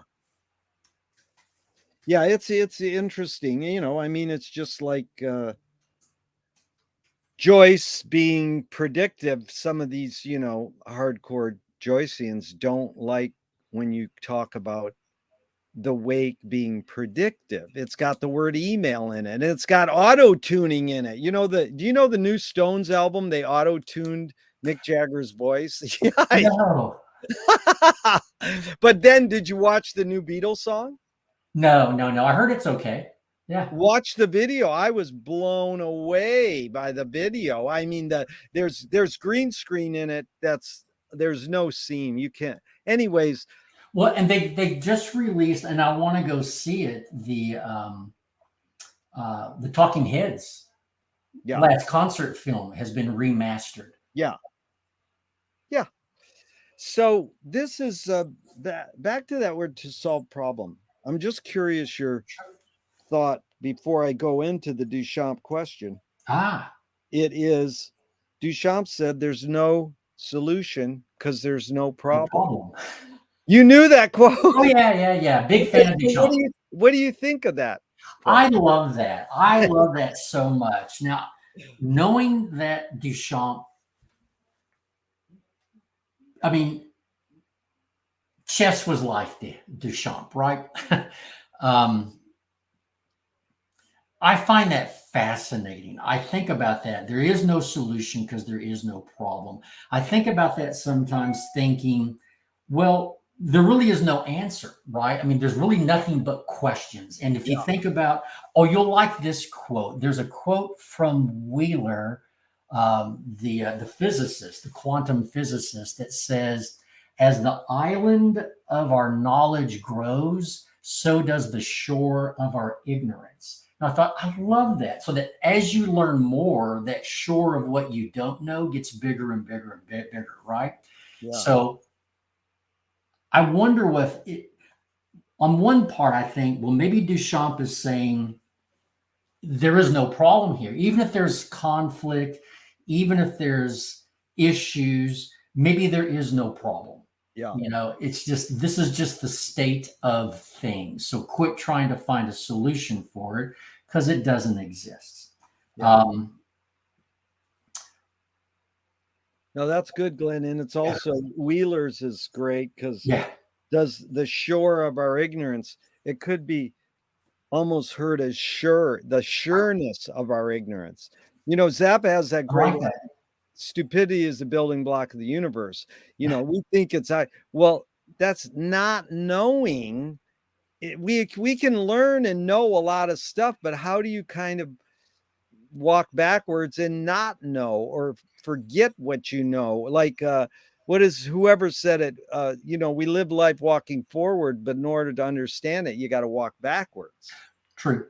Well, going back to software development and information technology, one of the things that a lot of software developers and companies want to do is to write a battery of tests that can test your software, given a lot of different conditions, right? Yeah. What a lot of people don't stop and think about is, how do you test your tests? How do you know your tests are really doing what you want Yeah. them to do? How do you know that? How do you test your tests? Well, I think that's the history of data, or as Marshall nailed it by taking the word pollster and turning it into polstergeist. I So like we're addicted to data and polls and information. Well, the data says if you smoke, so like all your health concerns. Well, if you smoke this or you take this supplements, like do you take supplements at all? Yeah, I do. I like a vitamin and a Yeah. fish oil. Yeah, and then some people go, "No, supplements are bullshit." But I don't care if they're bullshit. Psychologically, I think supplements work. It's a placebo. And once again, it goes back to Wheeler, that the observer influences the creation. Yeah, It's a wave until it's a particle, and the particle is based on your observation. yeah. But I also think about going back to information. Was it there's debate on this, right? Is it Mark Twain that said there's three kinds of lies? Uh-oh. Yeah, there's lies, there's damned lies, and then there's statistics. Oh my God. Yeah. That is heavy because I have this whole thing on lying in truth. Three types of lies by Twain. I didn't know this. And what's 1, 2, and 3 again? Lies, damn lies, Oh, damn yeah, lies. and then statistics. But I think it was also Mark Twain that said, if you don't read the news, you're uninformed. But if you do read the news, you're misinformed. Yeah, I think that was Twain. yeah, yeah. And dig how could you follow up better with McLuhan? You can't write the great American novel because the front page of the newspaper is the great American novel. So it's like you could go, and that's like Hunter Thompson or anything. No, Hunter, the most amazing thing you brought up Hunter earlier to Yeah. me was he typed out The Great Gatsby. So he could just learn the form and the content by Yeah. typing it out. James Benning, great experimental filmmaker, just copied outsider artists. He just painted their paintings over so he could get into that headspace. And, Right. and Oh, another yeah.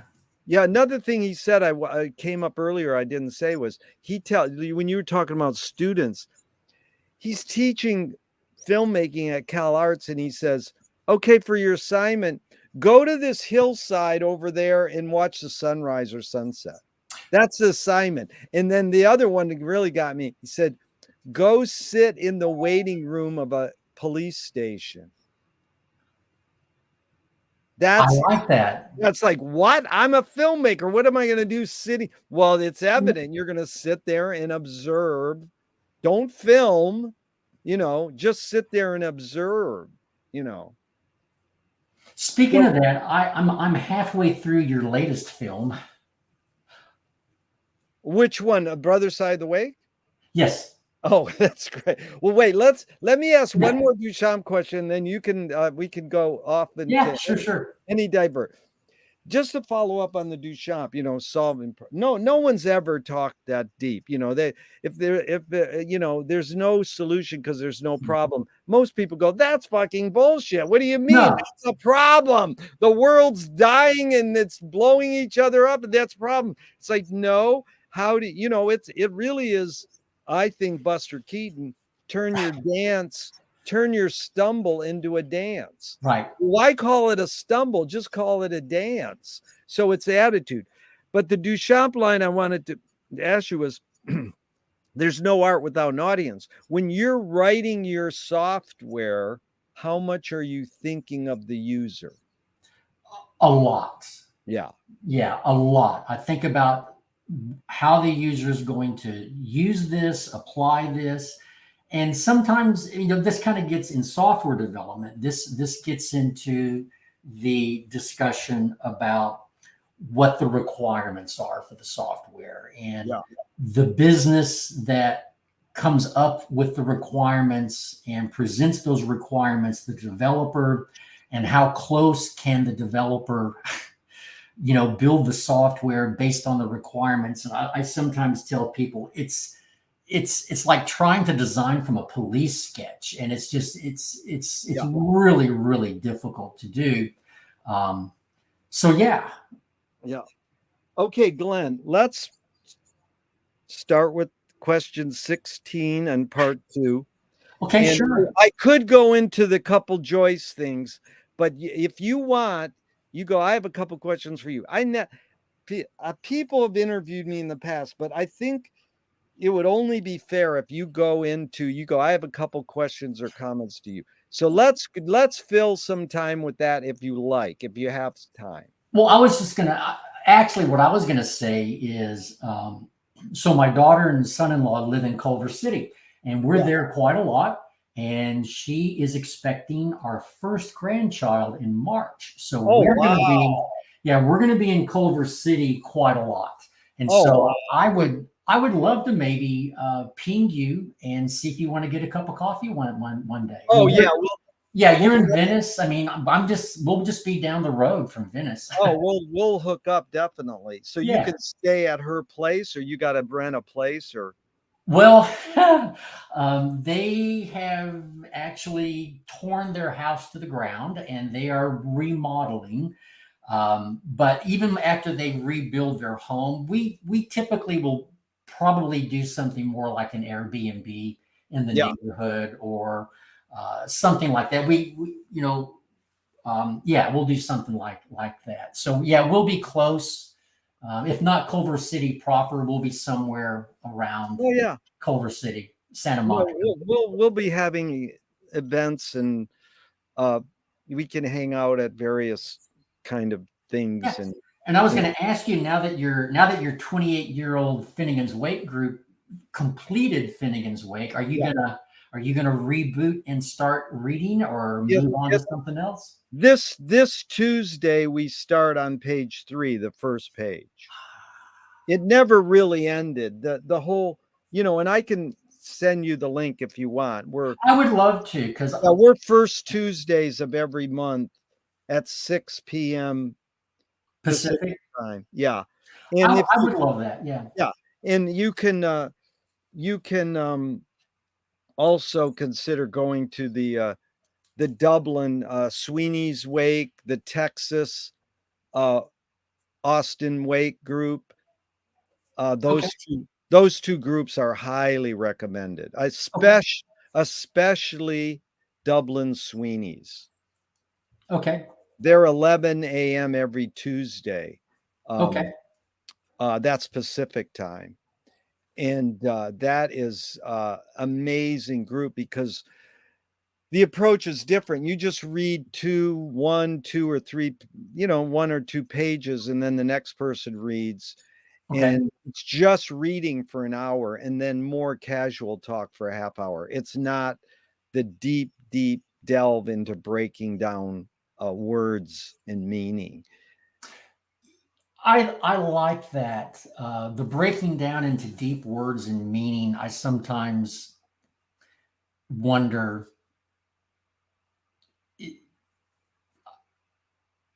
does that help or not help me Yeah. in reading? Because I don't know. That's that conversation, right, with Joyce over dinner is how much intention did Joyce have to create these puzzles and Yeah. queries that have you thinking? How much of it was just, hey, this is a fun thing to kind of write and put together? Um, is it a detective story? Is it, you know, I've been thinking also about his daughter.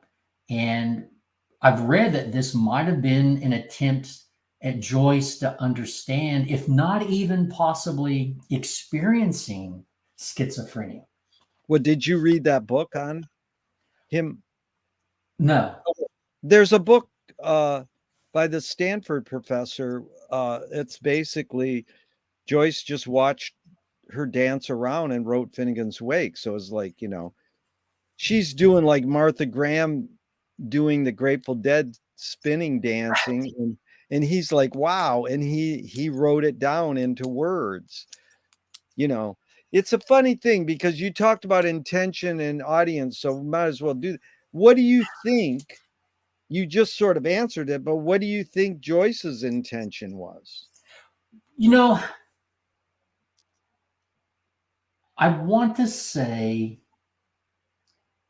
Joyce wanted some legacy, some some something for people to remember Joyce by. Yeah, And I think Joyce really strived to produce these works with that being part of Joyce's intention. yeah, Um, the conversations he had with other authors that you read about, his meeting with Proust and and things like that. You think this, and you, I'm I'm fascinated by how particularly artists, but you could probably expand this, but how people find other people of like minds, right? Like yeah. the story I'll tell you here, if you've got a minute, that Please. still just, I think about it, my wife and I talk about it. Last November, we went to Paris for the first time. And we're at this little restaurant that the hotel recommended that we go to. They said it's not touristy at all. It's really a lot of local people. And so we go to this small restaurant in Paris, and we're at our table, and everything's very small and kind of cramped together. And to the left of us was another small table with a lady and a young man. And it looked like it was pretty evident. It was like a mom and a son. And the son was like in his mid 20s. And so the mom, maybe her 50s or something like that. And they're really close to us. And then next to us was another table of four people. And the tables are so close that I had to get up for them to go and sit next Yeah, to us. So we're really, really close. And that table was a young couple and an older couple. And all of a sudden, the older gentleman kind of leans forward to our table and says, "Are you enjoying your meal?" And had a French accent. And we said, "Yeah, this is just lovely." And what brings you to Paris? And what have you done today? And where else have you traveled? And we were talking to him. Where else have you traveled? And he said, "Well, I've been in California, I've been in New York." And my wife says, "Well, what brought you to those places?" And he said, "Well, I'm a professor of cinematography, and I taught here in France for years, but I've also taught at USC." We said, "Oh, our daughter's a professor at USC." And he said, "I taught at NYU." And my wife kind of mentioned, "Oh, cinematography. We just finished this book club on Ulysses." And one of the conversations from one of the scholars was about how cinematographic Ulysses is. Yeah. As if Joyce was actually putting together a screenplay, and you could see the characters going through the city. And this guy, this gentleman says, "You guys read Joyce?" And we said, "Yeah." And he said, "Well, right over here, the young lady here, he said, she's a Beckett scholar and she reads Ulysses on every Bloomsday at Shakespeare and Company. And her mother is one of the foremost authorities on Joyce." And we just start talking about Joyce. And he's actually the one that said, "Hey, do you read what Joyce reads?" And I said, "No, I've been thinking about it." And he said, "Well," Oh, he said, have you read Proust?" And I yeah. said, a little bit. Well, I've now gone back and read everything Proust has written. And then we're talking Joyce. And then all of a sudden, the next table, the lady and the son, the lady leans over. You're going to like this, Jerry. The lady leans over and she says, "Are y'all talking about Joyce?" And we said, "Yeah." And she said, "I am so embarrassed because my son and I work for the Dublin Bureau of Tourism and we've never read Joyce." Ah, So we're in here talking about all of this. And so, we leave there, and I'm telling my wife, I said, here you would think the Joyce universe yeah. is very small. And maybe it is small, but I'm still just fascinated by how you look at almost every artist, right? You look at Mapplethorpe, who's living with um, Yeah. Patti Smith and Yeah. is hanging out with these other artists. And you look at, oh my God, I'm talking to the choir here, Jerry. You look at Zappa living in Laurel Canyon with Yeah. all these other artists, and they're getting together and Yeah. playing and talking music.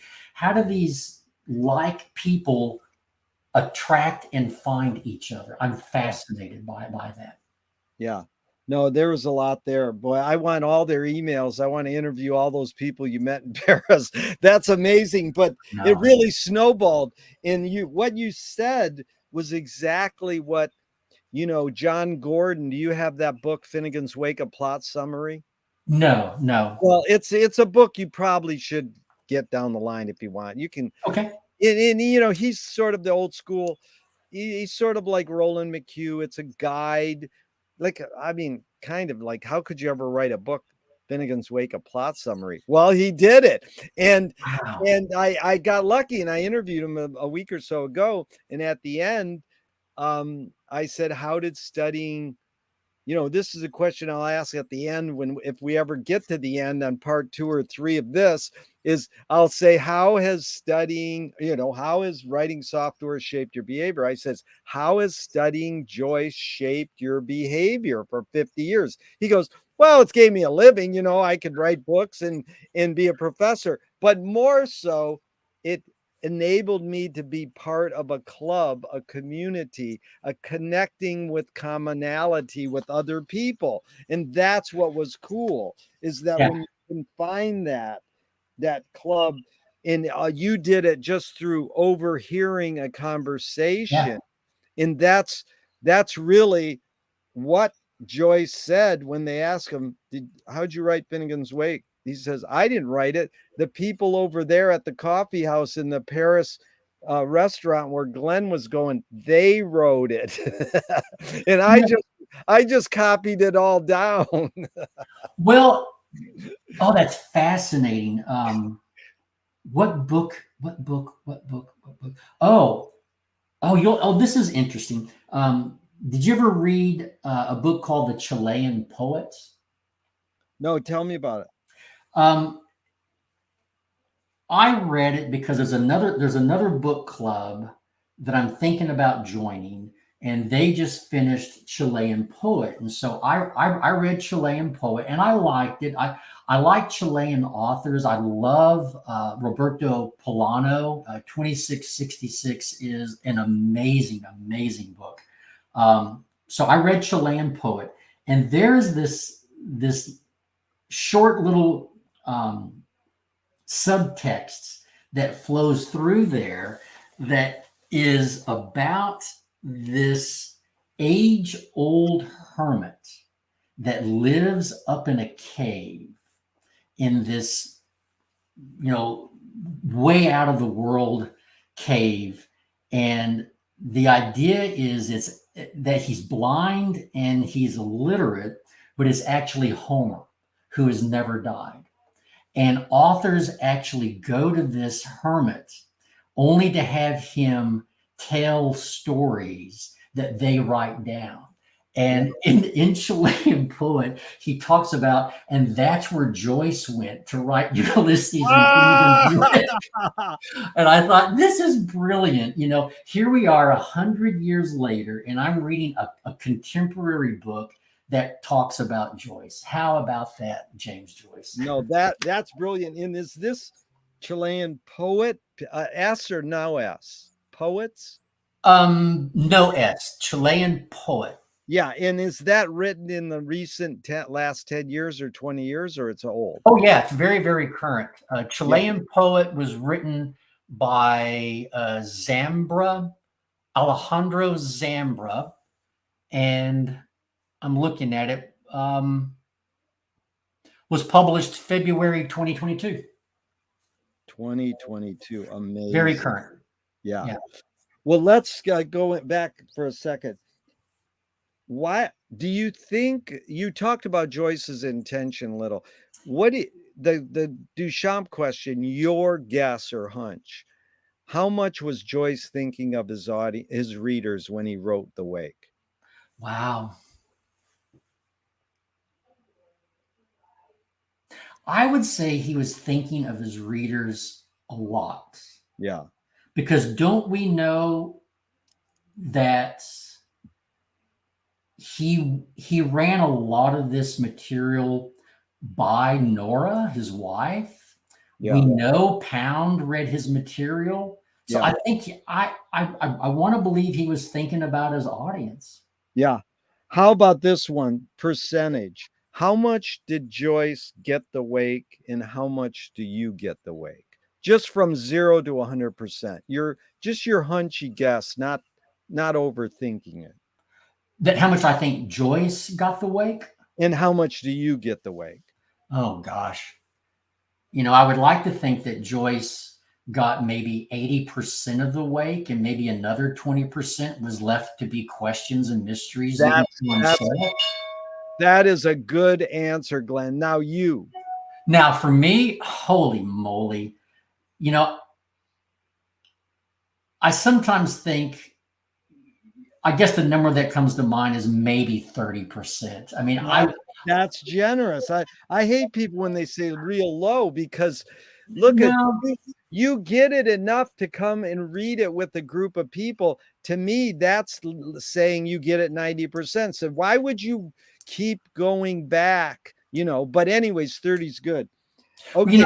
Yeah. So let's close out with this question, because it's close to this. And I mean, we could go on forever, because anybody who gets halfway through my film, I'm curious how you even got through past 5 minutes, because we always say, don't watch the film, just watch the 1-minute trailer. The 1-minute trailer is actually very good. The 90-minute film is challenging, but I can tell you, I'm the guy that would invite people over back in the day and say, you've got to watch Koyaanisqatsi. Oh, and yeah. Usually, after 10 minutes, they're asleep, and I'm still mesmerized. Oh, yeah. Well, Reggio just released his first new film in like 10 or 20 years. Really? And, he fasted from talking for 10 years. I did not know that. And, the other great thing is he was one of the first experimental filmmakers who learned you can't make a living being an experimental filmmaker, but you can sell your stock footage to American Express and TV commercials. And no experimental filmmakers were doing that. And now more of them do that. They're like, yeah, I can sell my stock footage. But it is, when we saw that at the Ann Arbor Film Festival, we've seen this for years. Reggio went to Canyon Cinema in San Francisco, watched all their films, saw Hillary Harris's version of what he did, and says, I can do this. And he did it. And we already had seen that technique, but he got it in popcorn theaters and got George Lucas and Coppola to help produce it. So he did something special. He got it over into the mainstream. Right. And that was an amazing thing. Yep. So this, when you said Joyce's legacy, his intention may have been him wanting to be remembered. This is bottom line is archiving more innate or more invented? The word archive is 1400s etymologically, to keep safe, free from harm. 1600s, it's records or documents preserved as evidence. And then it goes into Greek town hall, public building, the first archon, Archon. So the Egyptians would put stuff in their coffin, and there was some sense of, we all know this sense, well, it's to study the past, the history, libraries, though the future is, we're saying, burn and destroy all the libraries. Ram Dass says, be here now, live in the moment. And Wyndham Lewis, the sort of the opposite of Joyce, or the yin and yang of James Joyce and Wyndham Lewis. Lewis said, artists, or we all, live in the present and write a detailed history of the future. Why should we save anything when we should be living in the future? I mean, living in the present. Why? What is this thing about preserving, like Joyce wanting to be remembered? Both, sorry to go on a rant, but I'll just end with Zappa said, I don't want to be remembered. Though he was a great archivist, he was using the things he archived to make art. And then Joan Baez's documentary is coming out, and they said, hey, do you have any archive? And she goes, yeah, I have a storage space that my mother saved everything, and I've never opened it. So the documentarians hit pay dirt, and they got to find all this rare Joan Baez stuff. And then they're interviewing her and said, well, what are you going to do with your archives now? And she goes, burn it. And her assistant goes, no, we're negotiating with the Smithsonian right now to save it. So we know that just studying Joyce, the archives have been amazing to help us.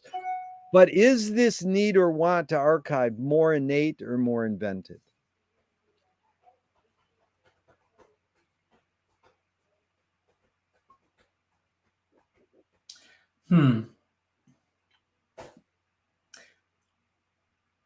Probably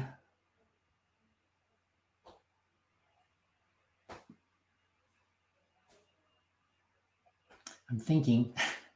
Yeah, no rush. Yeah. I mean, it may not be a binary answer.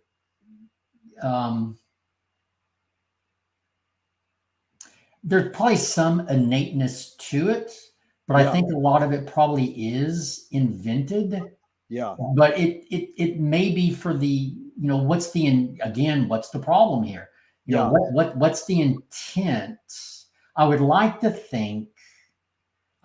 hope that archiving is a way to remember and learn from the past. Yeah. Which is what I don't think we necessarily do. If this country doesn't acknowledge its racism and how it was founded and created, I'm afraid we're doomed to repeat. Yeah. But Glenn, do you have any plans for your archive? Do you have some sort of sense of history with boxes in your house of stuff? When you die, does your wife go, okay, well, we can get rid of this stuff now, or no, we got to save it? I mean, what, if any, plan do you have with your own personal archives? We have a plan and we're executing it. That is good. Yeah, we do. We've read and watched The Swedish Art of Gentle Death Cleaning. We've gone through losing both of our sets of parents and being left with literally boxes of stuff. At the last performance that we saw Mark Maron do, this was great. He was going on and on about how when you die, someone's going to come in and just throw your shit away. And someone in the audience at the front said, "Not my comic books." And Mark Maron goes off and says, "You know, I'm sorry. If you're a collector and you got all these comic books, when you die, someone's going to come in and throw them away." And the audience started booing here in Dallas. And Mark Maron said, "Wait a minute. I just spent 20 minutes completely trashing religion and Jesus Christ, but I talk about throwing away comic books, and that's what you boo me on." It was great. That's But, amazing. but so what we've been doing is actually going through everything, and we're going to end up, hopefully, like the gentle art of death cleaning, with just a few things. And what we want to do next is kind of curate that and say, what's in this box, and here's why it's in this box. This is why I kept this. This is why it's meaningful to me. Yeah. But at the end of the day, it really is up to the kids and other family members and friends. Keep it or trash it. I mean, that's really up to you. But this is why it's kept here, as opposed to them just going through the house and saying, "What the hell is this?" So Yeah. that's amazing. You mean there's a book called The Gentle Art of Death Cleaning, and they suggest that you write a little page why you're saving. Exactly. Oh, that is heavy. That really is helpful. But Because it doesn't matter what it is, whether it's a little letter that someone wrote to you, whether it's a blanket that somebody, gave you or made, or why. And like when I go through my box of things, I've been trying to do that. Like, well, my kids are going to never know why I got this in this box. I mean, it's not valuable by any means. Financially, it's not valuable. So why do I have this? What is it about this object that I want to keep? Yeah.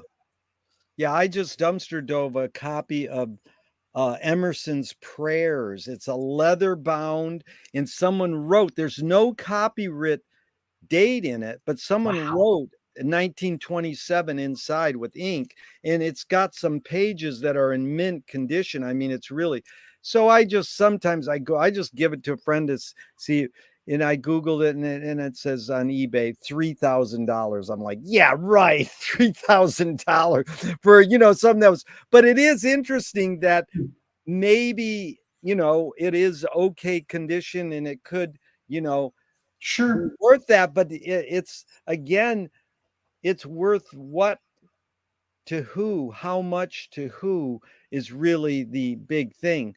Right. The comic books thing I have to interject is they asked Hank Williams what was the biggest influence on his lyric writing. Now, the dude really is one of the great American songwriters, lyricists. He said comic books. I would agree. I can see that. That is amazing because you trash it, but like, yeah, and it's back to what are we reading in the wake is like a big, and Ulysses is a big mashup and soup of advertising slogans, Yeah.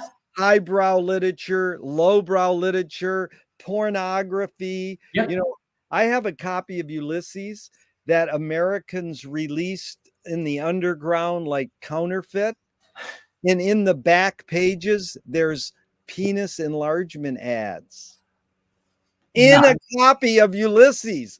And this is the book that I always love to say. Many years ago, I looked at the headline on USA Today in the big survey of the greatest books ever. And it was the headline. It said, Ulysses, greatest book ever. Huh? Yep. Yeah. Fascinating. Well, anyways, Glenn, it's been amazing time, and I look forward to part 2. And Sure.